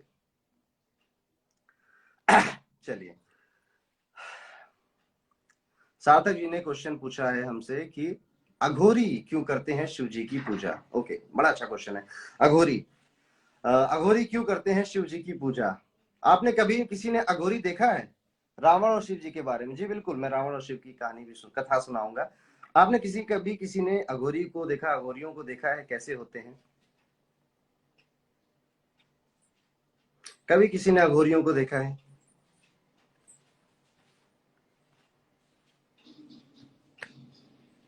ओके ओके, अघोरी, अगर आपको अघोरियों को समझना है तो आप इस शब्द को ही बस समझ जाइए, अघोर। अघोर से भी पहले घोर, ठीक है। घोर शब्द का इस्तेमाल जब भी होता है आप देखेंगे कि हमेशा भयानक, डरावना। जैसे घोर काली रात थी, काली रात तो थी पर काली रात से भी ज्यादा काली थी क्योंकि वो घनघोर काली रात थी, घनघोर बवंडर आ गया, मतलब बहुत ज्यादा। हाँ जी लकी बोल जी, भभूति लगाए हुए कई बार आपको मिलते हैं। तो घोर शब्द का मैं आपको मतलब बता रहा था। घोर शब्द का यही मतलब है कि डरावना, भयानक, जो बहुत कॉम्प्लेक्स है, जो बहुत डेंस है, जो बहुत ज्यादा डार्क है, उसे घोर बोलते हैं। और जब आ शब्द लग जाता है घोर के सामने तो अघोर हो जाता है। किसी भी वर्ड के आगे आ लग जाता है तो उसका सेंस अपोजिट हो जाता है, उसका एक अलग ही मीनिंग निकल कर आ जाता है। जैसे शुभ के सामने आ लग जाए तो अशुभ हो जाता है, इसी तरह घोर के सामने आ लग जाए तो वो अघोर हो जाता है। अब जो अघोर है यानी कि सिंपल है, जो कॉम्प्लेक्स नहीं है, जो डरावना नहीं है, जिसके अंदर बहुत ज्यादा कॉम्प्लेक्सिटी नहीं है, बहुत कुछ डार्कनेस और डेंसिटी नहीं है, वो है अघोर। और इस पूरे सेक्ट को जो लोग मानते हैं, इस पूरी प्रथा को जो लोग चलते हैं, उन्हें अघोरी बोलते हैं। अब देखिए, कई लोग जिन्होंने अघोरियों को देखा होगा, नहीं देखा तो जाके आप गूगल पे इमेज देखिएगा अघोरियों की, देख के तो डर लगता है। तो फिर पंडित जी आप क्यों कह रहे हैं कि ये तो बड़े सिंपल हैं और बड़े ही कॉम्प्लेक्स नहीं होते हैं, इनका जीवन बड़ा ही आसान होता है। ओके, तो इसका सीधे सीधे मतलब ये है कि दरअसल जीवन अघोरियों का ही सिंपल है, आपका और मेरा सिंपल नहीं है। आप और मैं जो यहाँ पर बैठे हैं, जो लोग मुझे देख रहे हैं, आप खुद सोचिए कि आपके जीवन में कितनी प्रॉब्लम्स हैं, कितनी समस्याएं। आए दिन कोई खत्म होती, तीसरी शुरू हो जाती, पहली खत्म होती, चौथी आ जाती है। पढ़ाई करनी है, पढ़ाई करने के बाद आईआईटी की तैयारी करनी है, फिर किसी को आईएम की तैयारी करनी है, किसी को गूगल में जॉब चाहिए, किसी के सर पे होम लोन चल रहा है, उसे उसकी किस्तें चुकानी है। ये कॉम्प्लेक्सिटी होती है जीवन की, इसे कहते हैं कॉम्प्लेक्स जीवन। अघोरियों का जीवन देखिए, बबूती लगाए हैं, कपड़े पहनने का कोई टेंशन नहीं, खाना खाने का कोई टेंशन नहीं, पैसे कमाने का कोई टेंशन नहीं, शादी ब्याह का कोई टेंशन नहीं। इतनी आसान जिंदगी, इतनी सिंपल जिंदगी और क्या होगी। ओके। तो अघोरियों का जीवन सिंपल है, हमसे तो ज्यादा ही सिंपल है। उनको कपड़े नहीं पहनते हैं, उन्हें कुछ भी खाना होगा किसी भी दुकान के सामने खड़े हो जाएंगे, आंखें चौड़ी करेंगे, सामने कहेगा प्रभु लीजिए जो खाना है खाइए। चाय पीनी होगी, चाय वाले के पास चले जाएंगे, वो चाय दे देगा। अघोरियों से लोग डरते हैं इसलिए क्योंकि उनका वेशभूषा नॉर्मल लोगों की जैसा नहीं होता। अब आपके मन में यह भी क्वेश्चन आ सकता है कि अघोरी बनता कोई क्यों है, क्या जरूरत है अघोरी बनने की, क्या जरूरत है इतना भयानक रूप धरने की। तो सिर्फ रूप भयानक नहीं होता है अघोरियों का, अघोरियों का रहन सहन आप देख लेंगे तो आप और ज्यादा भौचक्के हो जाएंगे। वो शव, जो जिन लोगों का निधन, जो डेड बॉडी होती है, वो डेड बॉडी का मांस खाते हैं। बहुत प्रचलित बात है ये, वो डेड बॉडी का मांस खाते हैं। वो शमशान उनका घर है, शमशान में खोपड़ी में पानी डाल के पीते हैं, ठीक है, शिट खाते हैं, कई सारी ऐसी एक्टिविटी करते हैं जो आप और मैं सोचते ही रूह कांप जाएगी। वो उनकी दैनिक दिनचर्या है। ओके। तो अघोरियों का दैनिक दिनचर्या ऐसी होती है। ऐसा करते क्यों है? अगर आप 90% अघोरियों से पूछेंगे कि वो ऐसा क्यों कर रहे हैं, तो उनमें से 90% लोग यही कहेंगे कि हमें शिव की प्राप्ति करनी है और ये हमारा तरीका है इस प्रोसेस से। जैसे मैंने कहा ना कि रास्ता पता है पर मंजिल नहीं पता है कि ये कहाँ ले जाएगी, ठीक है। तो जो बिलीफ सिस्टम उनका स्ट्रांग है कि हम इस रास्ते पे चलेंगे और हमारा भला हो जाएगा, वो बिलीफ सिस्टम स्ट्रांग होने की वजह से 12 साल लगते हैं एक अघोरी बनने में। 12 साल की ये तपस्या होती है, 12 साल की ये रिचुअल्स होते हैं और तब जाके कोई अघोरी बनता है। 90% लोगों को पता नहीं है कि वो अघोरी क्यों है, बस उनको ये पता है कि इससे शिव की प्राप्ति होती है, इससे शिव मिल जाते हैं और शिव हमारे समीप आ जाते हैं, ऐसा इन लोगों को लगता है। बाकी के जो लोग हैं उनमें से 5% लोग तंत्र की सिद्धि के लिए ये काम करते हैं। तंत्र की सिद्धि हो गई, किसी और तरह की सिद्धि प्राप्त करने के लिए वो इस तरीके की जीवन शैली में अपने आप को लेकर आते हैं। बाकी के जो 5% लोग हैं उनको असली मतलब इसका पता रहता है कि क्या है अघोरी। अब देखिए, अघोरी एक सेक्ट है। जैसे ऋषि होते हैं, मुनि होते हैं, संत होते हैं, महात्मा होते हैं। ये ऋषि मुनि संत महात्मा जितने लोग भी हैं हमारे, ये सब के सब भगवान शिव की प्राप्ति के लिए कोई तपस्या कर रहा है, कोई भजन कर रहा है, कोई ध्यान लगा रहा है, ठीक है। जो अघोरी हैं ये भी शिव की प्राप्ति कर रहे हैं, बस इनका तरीका ही तो अलग है। अब एक तरह से इसको समझ लीजिए कि जैसे कि आपका एग्जाम है आज से 1 महीने बाद, एक व्यक्ति ने डिसाइड करता है कि मैं पर डे 2 घंटा पढ़ूंगा, दूसरा डिसाइड करता है कि मैं अल्टरनेट डेज पे 4 घंटे पढ़ूंगा, और तीसरा डिसाइड करता है कि एग्जाम के एक रात पहले, आप ऐसे कई लोग होंगे, एग्जाम की एक रात पहले मैं पढ़ाई करूंगा। अब देखिए, लक्ष्य सेम है, एग्जाम में पास होना, तरीके अलग अलग हैं। इसी तरह ऋषि मुनियों के तरीके अलग हैं, संत महात्माओं के तरीके अलग हैं, और अघोरी का एक तरीका ये बिल्कुल अलग तरीका है। तरीके अलग हैं लेकिन गोल कॉमन है कि हमें प्राप्त करना है शिव को। अब ये शव खाते हैं, कई लोग इससे बड़ी घृणा करते हैं, शव कैसे खाते हैं। और शव खाने की बात तो ठीक है, ये लोग शव इनको मिलता कहाँ से? ऐसा नहीं है कि ये डेड बॉडी खोद के निकाल लेते हैं। जब भी कोई किसी के घर में किसी का निधन होता है, अब निधन देखिए, निधन कितना खूबसूरत शब्द है। निधन, हिंदी में कई शब्द ऐसे बड़े खूबसूरत हैं जो कि निधन यानी कि धन था, अब वो नी हो गया, मतलब वो चला गया, शरीर से आत्मा चली गई। शरीर का जो धन है वो आत्मा है, वो चली गई, अब निधन हो गया, अब मिट्टी हो गई। 10 मिनट होते हैं किसी को मरे हुए, लोग कहते हैं मिट्टी को हटाओ हटाओ हटाओ, मिट्टी को हटाओ। निधन हो गया, शरीर का जो धन था, जो आत्मा थी, जो सोल थी, वो चली गई है। चलिए, मैं बात कर रहा था, जब भी कभी कोई लेकर जाता है शमशान में तो अघोरी वहां पे आसपास भटकते रहते हैं और वो दूसरों से पूछवाते हैं कि जरा पूछो कि कौन था ये जो मर गया है, ये काम क्या करता था। अगर उनको लग जाता है कि ये कोई स्पिरिचुअल व्यक्ति था, ये थोड़ा रिलीजियस आदमी था, या कोई यूथ था, ठीक है, और या फिर ये ऐसा व्यक्ति था जो कि ध्यान वान लगाता था, तो उनको ऐसी ही बॉडी चाहिए थी। हर किसी की बॉडी पे वो नहीं खाते, ऐसी बॉडी चलाते। और जैसे उनको पता चल जाए, वो अपने लगाए रहते हैं एजेंट, वो लोग पूछते रहते हैं कि अरे कौन है, बता दो कौन था, क्या करता था, क्या उम्र थी इसकी, ये पूछते रहते हैं। जैसे उनको पता चल जाता है कि ये कौन था, उनके काम की बॉडी है, वो बॉडी लेकर ही भाग जाते हैं। भागते हैं, वहां पे जो नदी होगी, नदी में कूद जाएंगे ताकि कोई उन्हें पकड़ ना पाए। और ऐसे केस कई बार हुए हैं। इसलिए अब क्या हो गया है कि लोग अपने जो प्रियजन होते हैं उनकी बॉडी को ढक लेते हैं, ठीक है, उनकी बॉडी को रैप कर लेते हैं ताकि शकल ना दिख पाए। ओके, जय शंभु, जय भोलेनाथ, हर हर महादेव। तो जो हमारे अघोरी हैं, जो अघोरी सेक्ट है हमारा, उनका जो लक्ष्य है वो भी है, वो भले ही शव से शिव को प्राप्त कर रहे हैं, लेकिन उनका भी लक्ष्य शिव को प्राप्त करने का है। और उनका तरीका, उनका बिलीफ सिस्टम उनके लिए काम करता है। आप और मैं सोचेंगे ऐसा बन जाए तो शायद कभी ना बन पाए, क्योंकि हम अघोरी जैसी जो कठिन तपस्या है इसको शायद एक दिन भी ना कर पाए। 12 साल करना तो बहुत बड़ी बात है। जय जय शंभू, जय भोले। तो ये थे अघोरी की कहानी। अभी किसी ने मुझसे कहा था कि रावण की कहानी सुनाओ। कहानी तो मैं नहीं, इसको हमेशा आप लोग कथा कहा करिए, ठीक है। हर हर महादेव, हर हर महादेव कथा है। अब रावण जो था वो महादेव का बहुत बड़ा भक्त था। रावण एक चीज हमेशा से चाहता था कि महादेव बस बगल में रहे मेरे। इतना प्रेम करता था महादेव से, इतना बड़ा भक्त था महादेव का कि महादेव के लिए उसने अपने 10 बार गले काट दिए।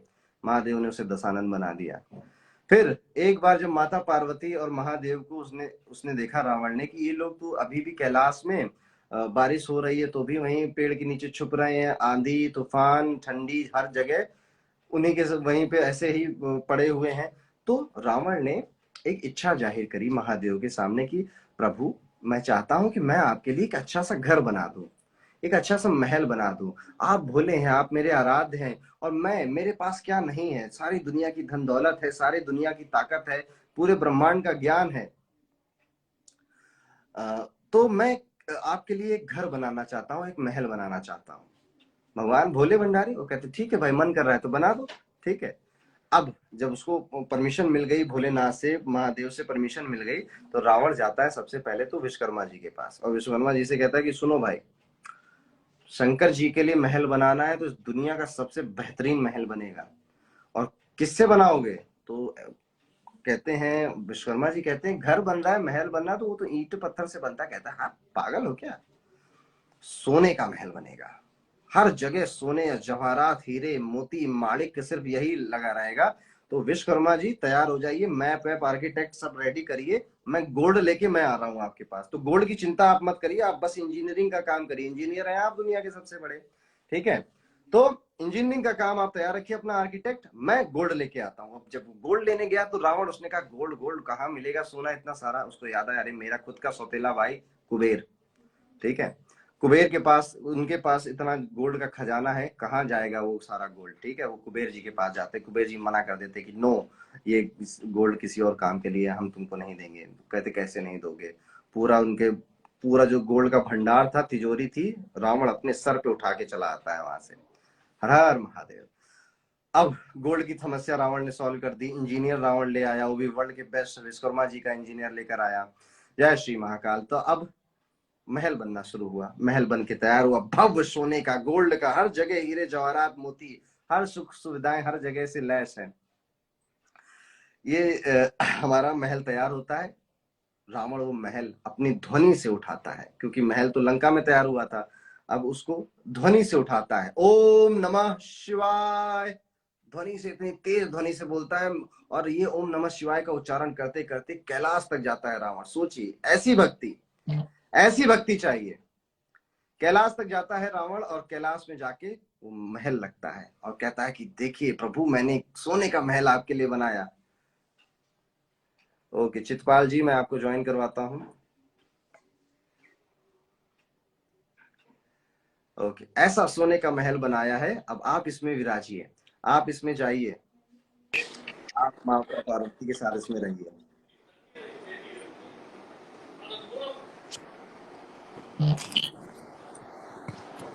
हेलो चितपाल जी, राधे राधे।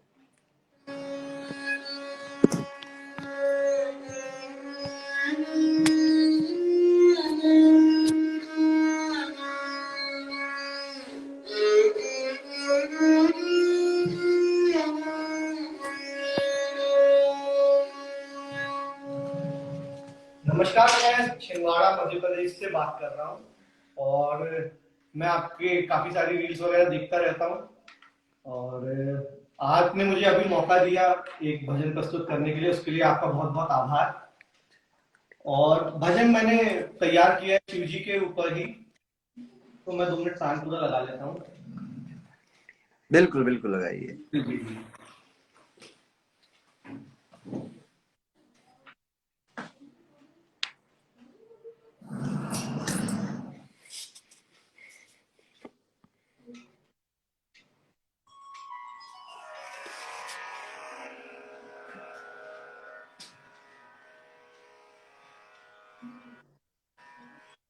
जी 1 मिनट, बस 1 मिनट।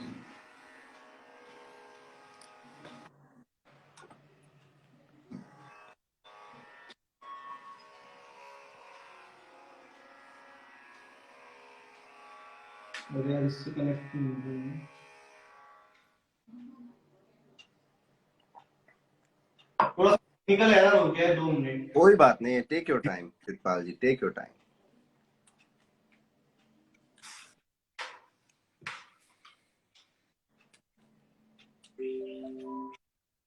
बहुत अच्छा लगा चितपाल जी, आप पूरी तैयारी के साथ आए। कहाँ से हैं आप चितपाल जी? जी छिंदवाड़ा मध्य। अच्छा, छिंदवाड़ा, छिंदवाड़ा। चितपाल जी,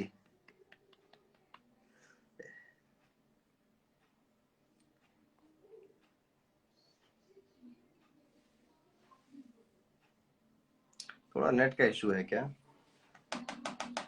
चार्जर ले आना। चितपाल जी कहाँ आए थे आप इतनी तैयारी से, आपका नेट स्लो हो गया। कोई बात नहीं, फिर आप चितपाल जी नेट सही करके रिक्वेस्ट भेजिएगा, मैं फिर आपको ऐड करूंगा। ओके, तो हम थे रावण की कथा सुन रहे थे, रावण की कथा। अब वो महल को लेकर भगवान शिव के पास जाता है। Yes, good thing takes time, don't disconnect हो गए, फिर आएंगे चितपाल जी, हम फिर चितपाल जी को कनेक्ट करेंगे, अभी तो बहुत टाइम है हमारे पास। महाशिवरात्रि है, रात भर जगना है, ध्यान लगाना है। हर हर महादेव शाही, जय शिव शंभु। रावण कहता है कि प्रभु चलिए, अब आप माता पार्वती के साथ आपके सोने के महल में विराजिए। भगवान शंकर कहते हैं अरे ऐसे कैसे विराज लें, जरा गृह प्रवेश तो कराओ, ब्राह्मण आदमी हो, गृह प्रवेश तो करा ही दो। कहता है अरे बिल्कुल, क्यों नहीं। तो रावण अब बहुत बड़ा ज्ञानी तो था ही, उसने क्या किया कि गृह प्रवेश कराना अपना शुरू किया, कथा वाचन शुरू करा। अब जैसे ही वो गृह प्रवेश की पूजा वूजा सब समाप्त हुई, अब ये हो गया कि यस अब लीजिए ये ओनरशिप आपके हाथ में, ये लीजिए महल की चाबी। तो अब रावण के मन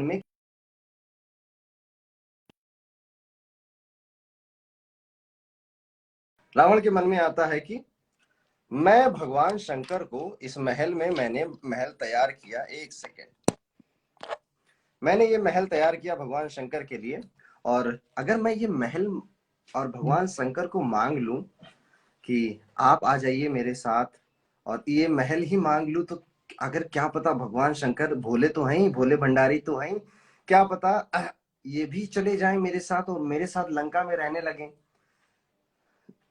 ओके चितपाल जी, आपको फिर कनेक्ट करता हूं मैं। मेरे साथ ही लंका में रहने, इसके बाद चितपाल जी की थोड़ी प्रस्तुति देख ले, फिर से हम अपना एक कथा को शुरू करेंगे, ठीक है? जी मैं सॉरी, थोड़ा सा टेक्निकल एरर हो गया था। कोई बात नहीं, कोई बात नहीं। तो भजन इस प्रकार है, इसमें शिव जी की व्याख्या की गई है कि शिव जी कैसे दिखते हैं। तो मैं स्थाई से शुरुआत करना चाहूंगा। गल भुजंग भस्म रंग शंकर अनुरागी, गल भुजंग भस्म रंग शंकर अनुरागी, सतगुर चरणारविंद, सतगुर चरणारविंद शिव समाधि लाई, गल भुजंग भस्म अंग शंकर अनुरागी, गल भुजंग भस्म अंग। फिर अंतरा है, अंतरा कुछ इस प्रकार है कि शिव जी के जो त्रिनेत्र हैं उनके बारे में व्याख्या की गई है। तो अंतरा इस प्रकार है, तीन नयन अमृत भरे, तीन नयन अमृत भरे, गले मुंड माला, गल भुजंग भस्म रंग, शंकर अनुरागी, गल भुजंग। हर हर महादेव। हर हर महादेव। ये एक छोटी सी प्रस्तुति थी। फिर मैं तालियां बजा रहा हूँ और अब मेरे जहां तक है कि हमारे जितने भी इसका एक दूसरा अंतरा एक था जो मैं चाहूंगा कि वो भी मैं आपको सुनाऊं। चलिए बिल्कुल सुनाइए, बिल्कुल सुनाइए। इसमें शिव जी की जो फिजिक है कि कैसे शिव जी रहते हैं, कि कैसे चलते हैं, तो वो इस प्रकार है, रहत नगन चलत मगन, रहत नगन चलत मगन, संग गौरी वाला, गल भुजंग भस्म रंग, शंकर अनुरागी, गल भुजंग भस्म रंग, गल भुजंग भस्म रंग। Thank you. धन्यवाद चितपाल जी जुड़ने के लिए, और आपकी आवाज बहुत अच्छी है, बहुत ज्यादा अच्छी आवाज है। Thank you. चलिए, ये तो कुछ भी नहीं था, अभी थोड़ा समय बीत गया है, इस वजह से थोड़ा सा मैं वो नींद सी आ रही थी। बाकी आप मुझे फिर से मौका दें कभी भी, तो बिल्कुल आपके बिल्कुल साथ मौका मिलेगा, ऐसे लाइव हम करते रहेंगे और मैं आपका साथ जुड़ता रहूंगा चितपाल जी। धन्यवाद, आने के लिए बहुत बहुत धन्यवाद जी।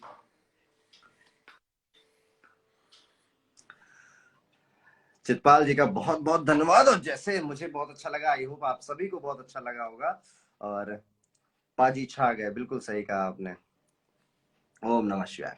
कथा हमारी थी कि रावण के मन में गृह प्रवेश कराते कराते ये ख्याल आ जाता है कि मैं ये महल अगर मांग लूं तो भगवान शिव इस महल के साथ माता पार्वती के साथ मेरी लंका में चले जाएंगे। और वो फिर यही बोल देता है, क्योंकि गृह प्रवेश कराया था, ब्राह्मण को कुछ दक्षिणा देने का हमेशा से हमारा ट्रेडिशन रहा है। भगवान भोलेनाथ भी बोलते हैं कि बोलो रावण क्या मांगना चाहते हो, इतना अच्छे से तुमने गृह प्रवेश कराया, इतना बढ़िया महल तैयार किया। तो कहता है कि प्रभु मुझे ये महल ही दे दीजिए आप। भोलेनाथ कहते हैं तथास्तु। अब वो खुश कि चलो महल मिल गया। अब वो महल को कहता है कि चलिए आप भी चलिए। कहते हैं कि हम कहाँ, हम तो हमेशा से कैलाश पे रहे, तुमने महल मांगा ना, महल ले जाओ।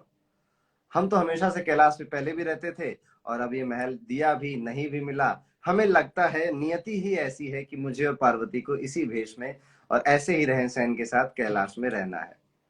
और बहुत मान मनोवल के बाद भोलेनाथ नहीं माने और अंततः वो सोने का महल रावण जैसे लेकर आया था वैसे ही लेकर उसको जाना पड़ा। और वही सोने का महल आप लोगों ने जब राम कथा सुनी होगी, आप लोगों ने रामायण सुनी होगी, तो हनुमान जी ने उसे अंत में जलाया था। सोने की लंका वही महल था जो भगवान शिव को रावण ने ऑफर किया था। फिर अपनी गलती की वजह से भगवान शंकर उसमें नहीं रहे, फिर वो अपने घर ले जाता, खुद उसमें रहने लग जाता है और इस तरह से रावण का सोने की लंका तैयार होती है। जय हो बाबा भोलेनाथ की। अब मैं एक और रावण की कथा, एक बड़ी प्रसिद्ध कथा है, वो सुनाता हूँ उसकी। एक बार रावण ऐसे गया, रावण हमेशा से मतलब उसका यही रहा है कि दूसरों की जो पत्नियां हैं वो उनको बड़ी अच्छी लगती हैं रावण को। चलिए, तो एक बार रावण गए भगवान शंकर के पास और भगवान शंकर से कहता है भोलेनाथ आप ना मुझे अकेले ही अच्छे लगते हैं, और जब से माता पार्वती आपकी लाइफ में आई है ना, आप मुझे टाइम नहीं दे पा रहे हैं, मुझे लग रहा है आपका भी ध्यान भटक रहा है, मुझे एक वरदान चाहिए। भोले बोलते हैं बोलो क्या चाहिए। कहता है कि मुझे माता पार्वती को दे दो, मैं लेके चला जाऊंगा और फिर सिर्फ मैं और आप रहेंगे। भगवान शिव शंकर हंसते हैं, कहते ठीक है ले जाओ। अब भोले ने तो परमिशन दे दी। माता पार्वती उस समय स्नान कर रही थी। माता पार्वती को जब पता चलता है कि अरे ये क्या कर दिया शिव जी ने, वो कहती है लगता है कि भगवान शंकर का दिमाग खराब हो गया है। एनीवेज, जब उन्हें पता चलता है कि रावण उनको लेने आ रहा है, उनका हरण करने आ रहा है, तो वो कह माता पार्वती वहां पे एक मेढक होता है, मेढकी होती है एक्चुअली, उसको एक सुंदर कन्या में बदल देती हैं और अपना उस स्थान से चली जाती हैं। रावण जाता है, देखता है, तो वहां पे उसको एक कन्या मिलती है नदी के किनारे। तो रावण क्या करता है कि ये है पार्वती, इनको लेके चल लेता हूँ, सारा बवाल ही खत्म हो जाएगा। वो उठाता है, लेके चला जाता है लंका में। अब जब लंका पहुंचता है तो उसे पता चलता है, अरे ये तो मेढकी है, ये तो माया हो गई, अरे यार ये क्या हो गया। वही जो कन्या थी, जो मेढकी से कन्या बनी थी, उसी का नाम मंदोदरी था, वही रावण की आगे चल के पत्नी बनती है, रावण की रानी बनती है। तो रावण की ये आदत हमेशा से रही है कि वो दूसरों की वाइफ को उठा लेने वाली, और आगे चल के उसने फिर एक अयोध्या के राजा की भी वाइफ को उठाया था, एंड रेस्ट इज हिस्ट्री, आप सभी जानते हैं उसके बाद क्या हुआ। इस तरह से रावण की कथाएं हैं। इसी तरह से भगवान कुबेर की बड़ी अच्छी कथा है। आप लोगों को जानकर आश्चर्य होगा कि कुबेर बनने से पहले कुबेर जी चोर हुआ करते थे। अब ये एक गांव में थे, उस गांव की बड़ी बुरी हालत थी, और इनकी एक्चुअली बड़ी बुरी हालत थी। इनके पास इतना धन भी नहीं था कि अपने तन पे वस्त्र डाल सके। जय शिव शंकर, जय भोले। अपने तन पे वस्त्र डाल सके, तो आस पास एक शिव मंदिर था। तो कुबेर जी करते क्या थे कि शिव मंदिर जाते थे, और शिव मंदिर जाकर वहां पे जो दान दक्षिणा चढ़ी होती थी सब चोरी करके लाते थे, फिर उससे अपना जीवन यापन करते थे। एक दिन इनको क्या लगा कि एक काम करते हैं, रोज रोज जाके पैसा चुराने से अच्छा एक ही दिन मुर्गा हलाल कर दिया जाए। अब पूरा शिवलिंग ही उठा लिए, जो अब पूरी सारी जौहरात, पूरा दान पास सब कुछ एक ही दिन में जाऊंगा, चोर के चलाऊंगा, पूरी जिंदगी मेरी शॉर्ट हो जाएगी। अब भगवान शंकर ऊपर देख रहे हैं कि क्या सोच रहा है यार ये आदमी। देखें क्या करता है। नागा और अघोरी एक होते नहीं, नागा अलग है, अघोरी अलग है, बहुत अलग है। भगवान शंकर देखते हैं कि और कहते हैं कि ये क्या कर रहा है ये आदमी। और कुबेर जी ने तो प्लान बना लिया था। वो जाते हैं मंदिर में, मोमबत्तियां जल रही होती हैं, दिए जल रहे होते हैं, भगवान शंकर आंधी ला देते हैं, सारे दिए बुझ जाते हैं। अब इसको कुछ दिखाई नहीं देता है, तो फिर ये क्या करता है, फिर ये जल्दी से वहां पे आग का जुगाड़ करता है, और फिर से सारे दिए और जलाता है, ताकि चोरी करने में दिखे तो भाई अब चोरी क्या कर रहे हैं, कहीं कुछ गलत ना उठा लाएं।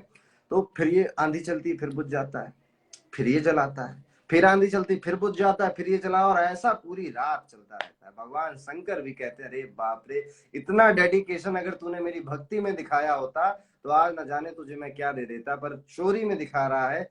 इतना धन का लालच, चल तथास्तु, तू धन का देवता बन जा। भगवान भोलेनाथ की एक आशीर्वाद से वो चोर आज हम सभी उन्हें भगवान कुबेर के नाम से, धन के कुबेर के नाम से जानते हैं। और अक्सर कहे जो भी रिच व्यक्ति होते हैं वो कहते हैं, अरे ये तो कुबेर के खजाने पे बैठे हुए हैं।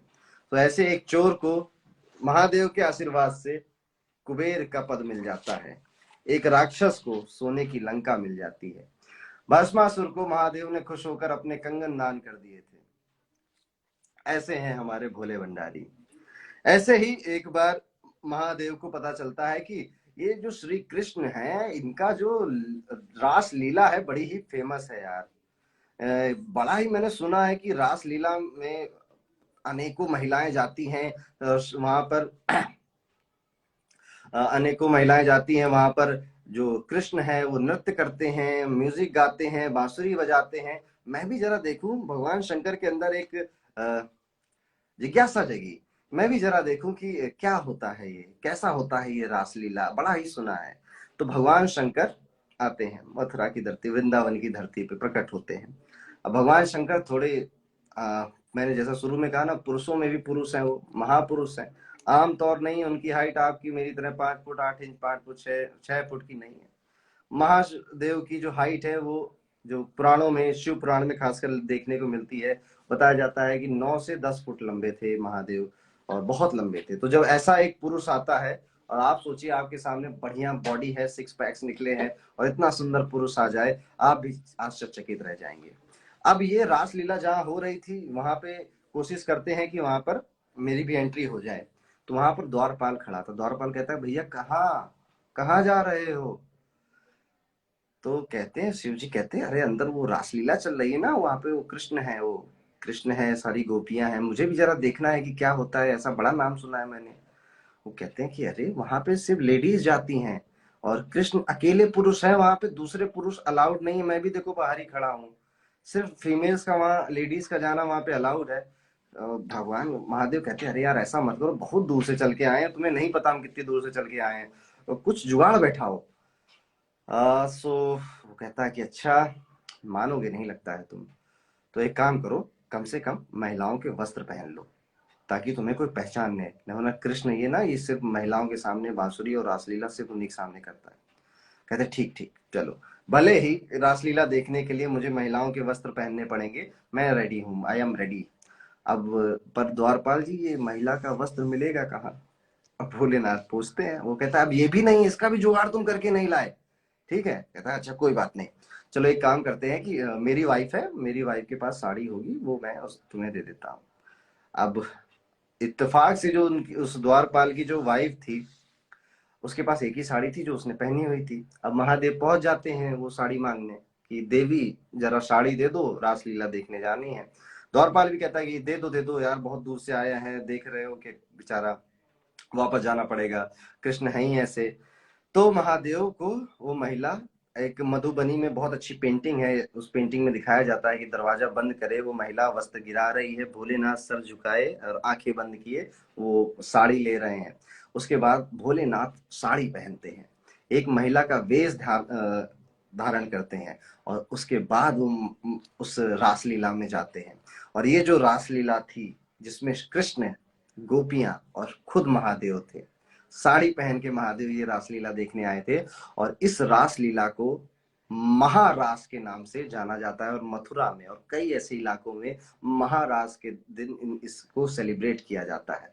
तो भोले भंडारी इतने भोले हैं कि उन्हें कोई परहेज नहीं है स्त्री वस्त्र धारण करने में। और ये स्त्री तत्व की बहुत बड़ी परिभाषा है, हर पुरुष के अंदर और हर महिला के अंदर पुरुष तत्व भी होता है और स्त्री तत्व भी होता है। आपके अंदर, मेरे अंदर, सबके अंदर, किसी कम ज्यादा हो जाता है, ठीक है, होता सभी के अंदर है। और भगवान महादेव ने, मैंने कहा ना कि ईश्वर हमेशा लीलाएं करते हैं और लीला करके आपको दर्शाते हैं कि आपको क्या करना है, ठीक है। तो आपको हमेशा अपने अंदर वाले स्त्री तत्व की और पुरुष तत्व की इज्जत करनी है, रिस्पेक्ट करनी है।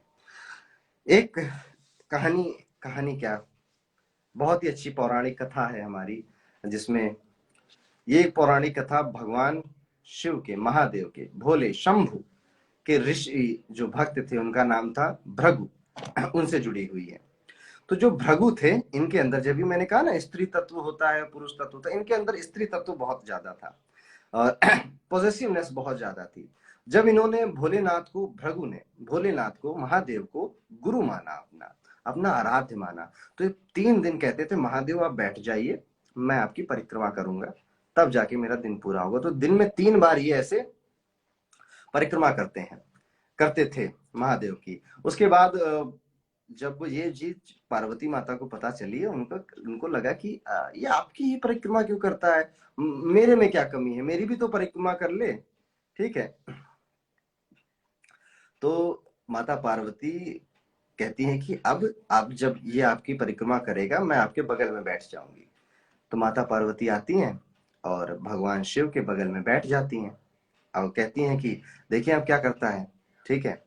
तो भृगु क्या करते हैं, एक चूहे का रूप बना लेते हैं और सिर्फ भगवान शिव के चारों तरफ घूम लेते, परिक्रमा पूरी करके चले जाते हैं। अब अगला दिन आता है, अब माता पार्वती फिर कहती हैं कि अच्छा ये तो अब ऐसे काम नहीं बनेगा। वो भोलेनाथ से कहती है कि एक काम करिए, आप मुझे अपनी गोद में उठा लीजिए। तो महादेव माता पार्वती को अपनी गोद में उठा लेते हैं। अब भृगु फिर जाते हैं परिक्रमा करने और देखते हैं कि अरे ये तो गोद में उठा लिया।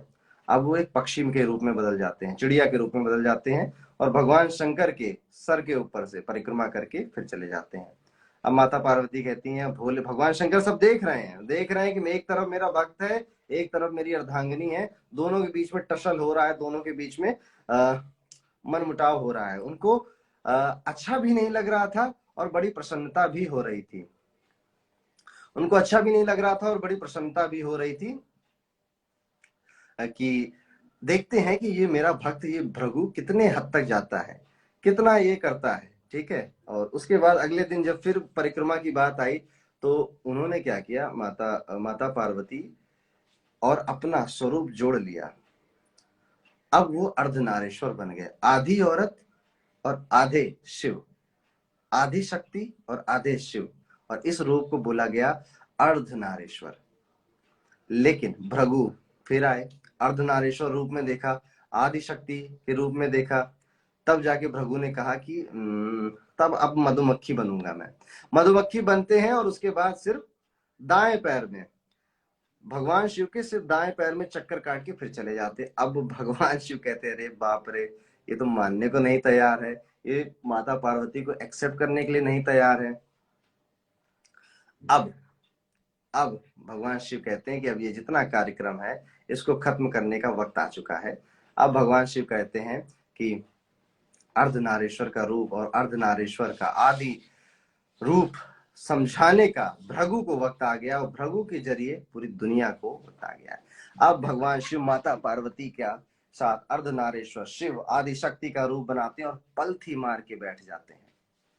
और अब कहते हैं कि अब लगाओ परिक्रमा। अभी तक तो मैं खड़ा था तो तुम मेरे पैर से घूम के चले गए, और अब कहते हैं कि अब लगाओ परिक्रमा। और तब जाके भृगु का एहसास होता है कि शिव जी क्या दर्शाना चाहते हैं और क्या कहना चाहते हैं। तो ये थी अर्धनारीश्वर की कथा। अर्धनारीश्वर के रूप से भगवान शिव महादेव हमेशा से यही जताना चाहते हैं कि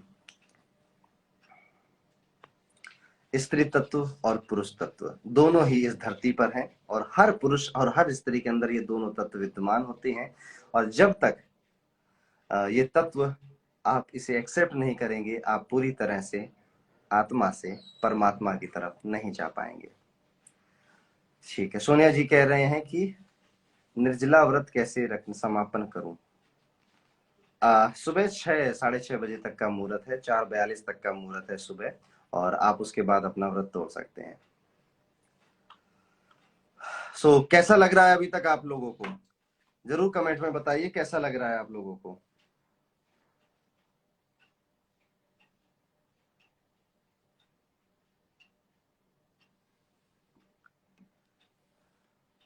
कैसा लग रहा है आप लोगों को? मेडिटेशन बस होने वाला है, हमारे लगभग 1.5 घंटे का हमारा कार्यक्रम हो गया है और हमारा ये मेडिटेशन होने वाला है। आप में से कोई और बताना चाहता है, कोई और गाना चाहता है, कोई अपना गीत, कोई भजन प्रस्तुत करना चाहता है तो जरूर हमें बताएं। धन्यवाद धन्यवाद। चलिए, लगता है मेरा प्रयास लगभग सफल ही हो रहा है। Thank you thank you. कोई और अपनी प्रस्तुति देना चाहता है, कोई गीत गाना चाहता है? चितपाल जी आए थे, उन्होंने बहुत अच्छे से गीत प्रस्तुत किया। आप में से कोई और भगवान शिव की कोई कथा, कोई गीत, कोई भजन प्रस्तुत करना चाहता है तो जरूर करें हमारे सामने। गुरुजी अब नहीं, मैं व्रत है, मेरा व्रत है, क्यों नहीं, मैं भी महाशिवरात्रि का व्रत है मेरा, और अभी तक व्रत चल रहा है, सुबह टूटेगा।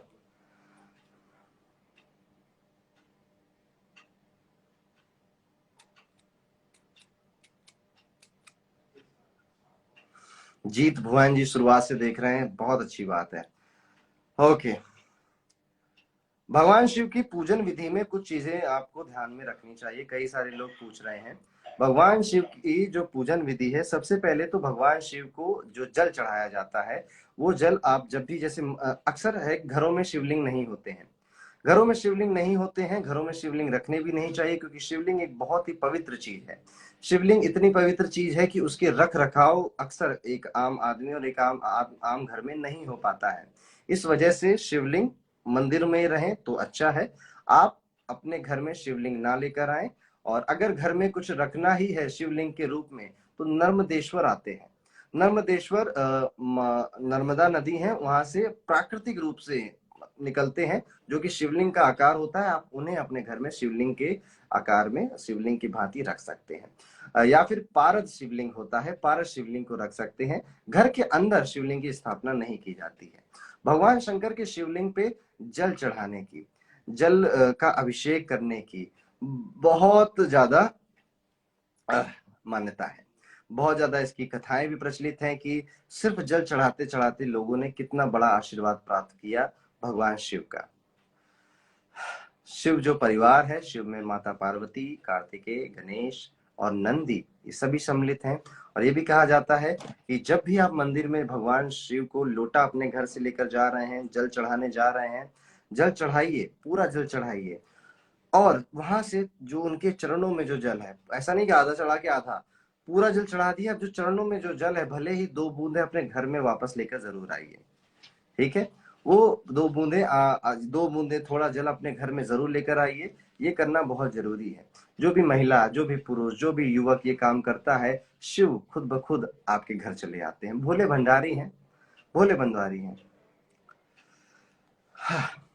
तो अब भगवान शिव की पूजा में जो ध्यान रखना है कि सबसे पहले भगवान शिव को हल्दी नहीं चढ़ाई जाती है। भगवान शिव को किसी भी तरह का आधा अनाज या फिर आधा फल, आधी मिठाई, आधा नारियल ये सब नहीं चढ़ाया जाता। हमेशा अखंड चीज उनको पूर्ण रूप से चलाई जाती है। और शिवलिंग का जल, यस शिवलिंग का जल आप ला सकते हैं। अखंड रूप से पूरी चीज उसमें उनको चढ़ाई जाती है। भगवान शिव के ऊपर चंदन चढ़ाना बहुत ज्यादा लाभकारी माना गया है, बहुत शुभकारी माना गया है।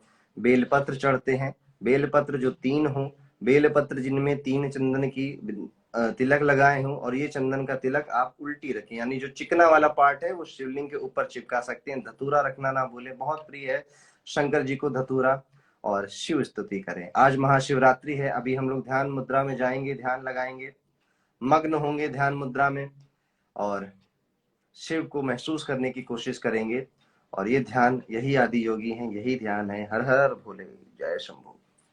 अब मैंने आपको बीच में 2 लाइनों का एक मंत्र बताया था। कर्पूर गौरम करुणावतारम संसार सारम भुजगेंद्र हारम सदा वसंतम हृदयारविंदे भवम भवानी सहितम नमामि।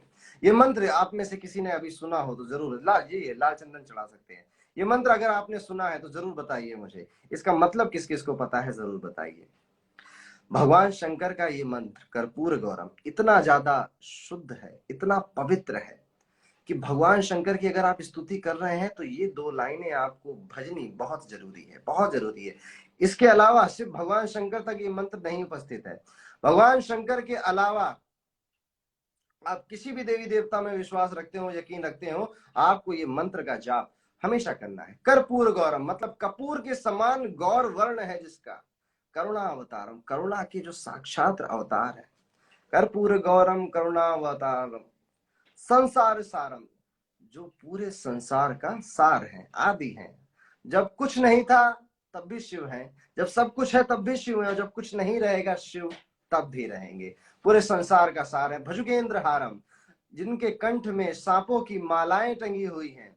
सदा वसंतम हृदयारविंदे भवम भवानी सहितम नमामि, सदा हमारे हृदय में, मेरे हृदय में वास करें माता पार्वती के साथ।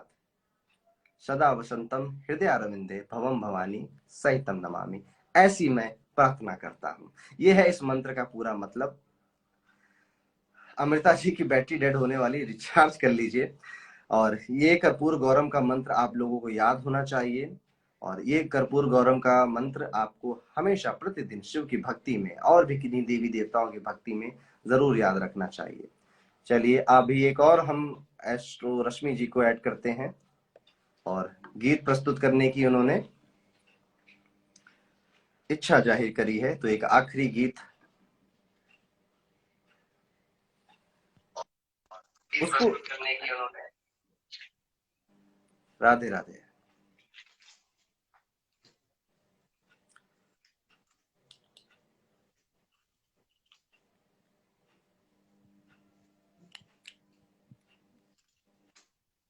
जी श्रुति जी, आप गीत प्रस्तुत करना चाहती हैं? जय महाकाल। जय महाकाल। जय आप सभी को शिवरात्रि की बहुत बहुत बधाई हो। मैं आपके सामने कुछ भजन प्रस्तुत करना चाहती हूँ। पहले हम 5 बार महामृत्युंजय का जाप करेंगे, जिसका प्रचलन आज के ही दिन शंकर जी ने किया था। तो आप सभी अपनी आंखें बंद करके भी आप भी अपने मन में करिए। ओम त्र्यंबकम यजामहे सुगंधिम पुष्टिवर्धनम उर्वारुकमिव बंधनान् मृत्योर्मुक्षीयमामृतात्। ओम त्र्यंबकम यजामहे सुगंधिम पुष्टिवर्धनम उर्वारुकमिव बंधनान् मृत्योर्मुक्षीयमामृतात्। ओम त्र्यंबकं यजामहे सुगंधिं पुष्टिवर्धनम् उर्वारुकमिव बन्धनान् मृत्योर्मुक्षीयमामृतात्। ओम त्र्यंबकं यजामहे सुगन्धिं पुष्टिवर्धनम् उर्वारुकमिव बन्धनान् मृत्युर्मोक्ष्यमामृतात्। ॐ त्र्यम्बकं यजामहे सुगन्धिं पुष्टिवर्धनम् उर्वारुकमिव बन्धनान् मृत्युर्मोक्ष्यमामृतात्। हर हर महादेव। हर हर महादेव, हर हर महादेव। जी, तो अब हम अपने शंकर जी को ये भजन प्रस्तुत करते हैं। आप सब भी साथ दीजिएगा और शायद आप सब साथ दे रहे हैं। जय शिव शंकर। शिव शंकर को जिसने पूजा उसका ही उद्धार हुआ।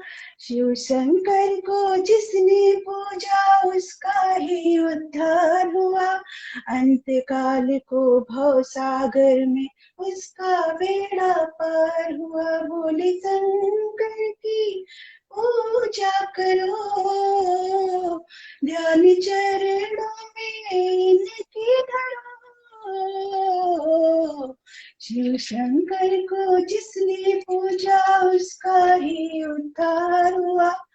अंत काल को भव सागर में उसका बेड़ा पार हुआ। बोले शंकर की पूजा करो, ध्यान चरणों में इनकी धरो।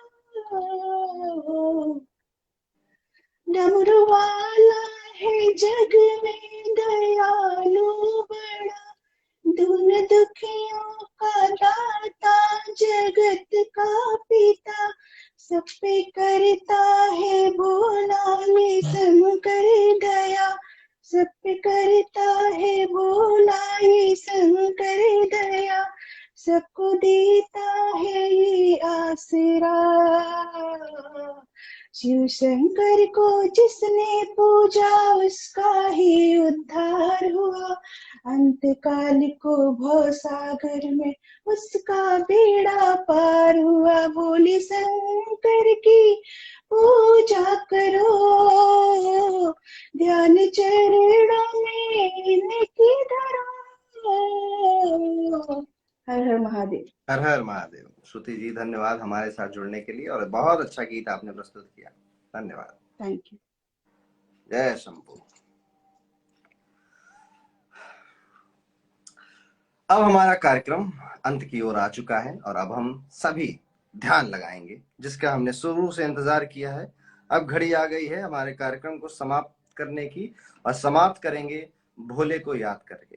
ठीक है, तो सबसे पहले आप लोग जहां कहीं भी हैं वहां पर स्थिर बैठिए, कंफर्टेबल पोजीशन पे बैठिए। ईयरफोन्स अगर लगा सकते हैं तो बहुत अच्छा है, लगा लीजिए। अब हमारे कार्यक्रम को समाप्त करने का समय आ चुका है। इतना काम कर लीजिए और कमेंट करिए कि yes I am ready. Ready लिखिए कमेंट में।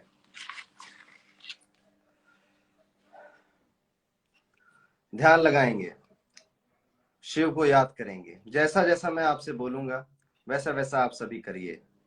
हर हर महादेव। अब कमेंट करना है तो बस इतना लिखिए रेडी, और एक कंफर्टेबल पोजीशन पे बैठ जाइए। ईयरफोन्स हैं तो ईयरफोन्स लगा लीजिए, फोन को रख लीजिए। Okay, ready, yes ready, be ready. हमें तैयार रहना है। मैं आप सभी से गुजारिश करता हूं कि ये आने वाले जो 2 मिनट 3 मिनट हमारे होने वाले हैं, ये बहुत ही ज्यादा प्रभावशाली मिनट, बहुत ही प्रभावशाली समय होने वाला है। आप सभी तैयार रहें। मैं जैसा जैसा बोलता जाऊं, अब कमेंट करना आप सभी बंद कर दीजिए। आप जो भी इसको देख रहे हैं, जितने लोग भी इसको देख रहे हैं, आप सभी कमेंट करना आप बंद कर दीजिए। अपनी आंखें बंद कर लीजिए। रीढ़ की हड्डी आपकी सीधी होनी चाहिए। हम थोड़ी देर भगवान शिव का ध्यान करेंगे। रीढ़ की हड्डी आपकी सीधी होनी चाहिए।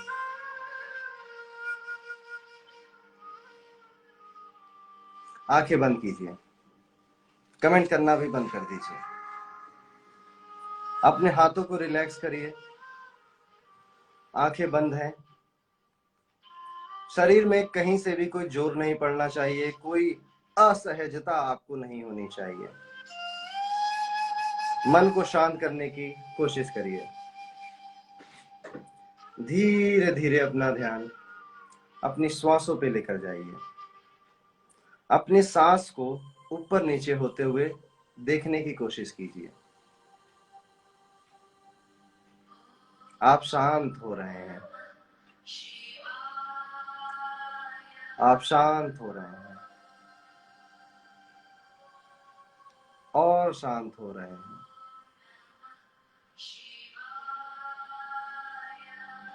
आंखें बंद रखिए।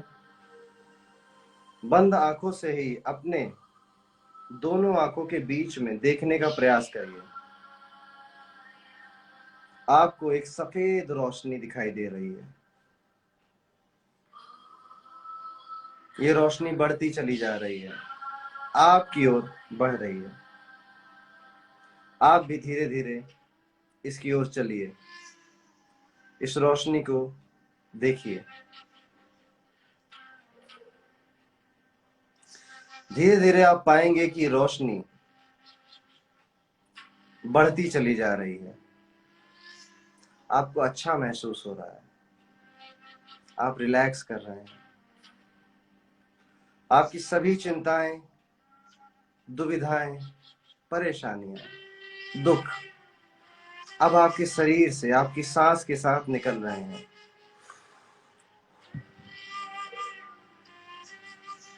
लंबी सांस लीजिए।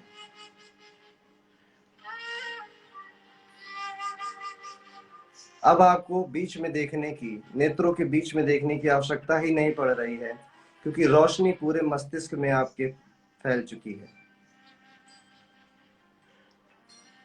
शांत रहिए।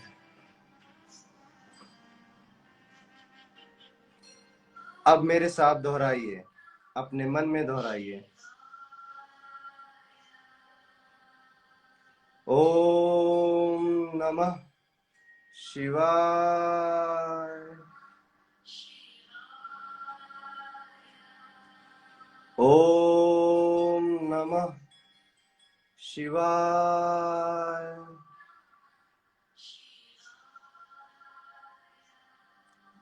ओम नमः शिवाय।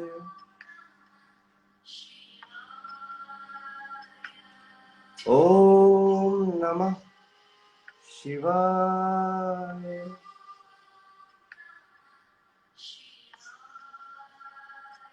ओम नमः शिवाय।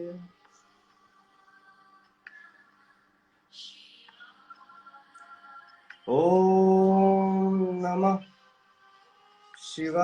शिवाय।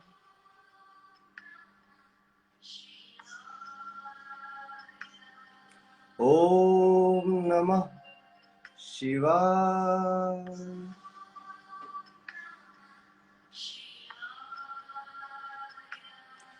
ओम नमः शिवाय।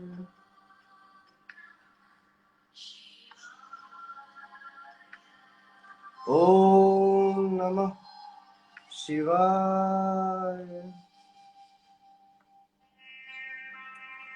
ओम नमः शिवाय। आप थोड़ा धीरे से बोलेंगे। ओम नमः शिवाय। 10 सेकंड मौन रहेंगे।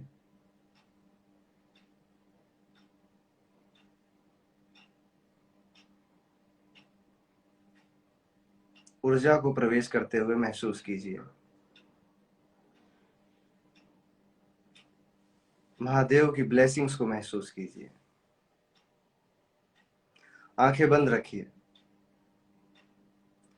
अब आप सभी के हृदय में जो भी इच्छा है, जो आप चाहते हैं कि महादेव जल्द से जल्द पूरी करें, पूरे दिल के साथ, पूरे चित्त के साथ, पूरी सच्चाई के साथ भगवान शिव के सामने अपनी चिंता, अपनी इच्छा रखिए, प्रस्तुत करिए।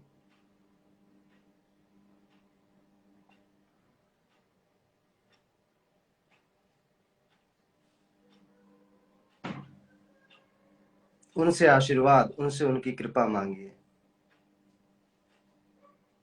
अपने दोनों हाथों को मलिए, अपनी आंखों में लगाइए, चेहरे पे लगाइए। ओम नमः शिवाय। अब आप सभी अपनी आंखें खोल सकते हैं। कैसा महसूस हो रहा है आपको? कैसा लग रहा है आपको?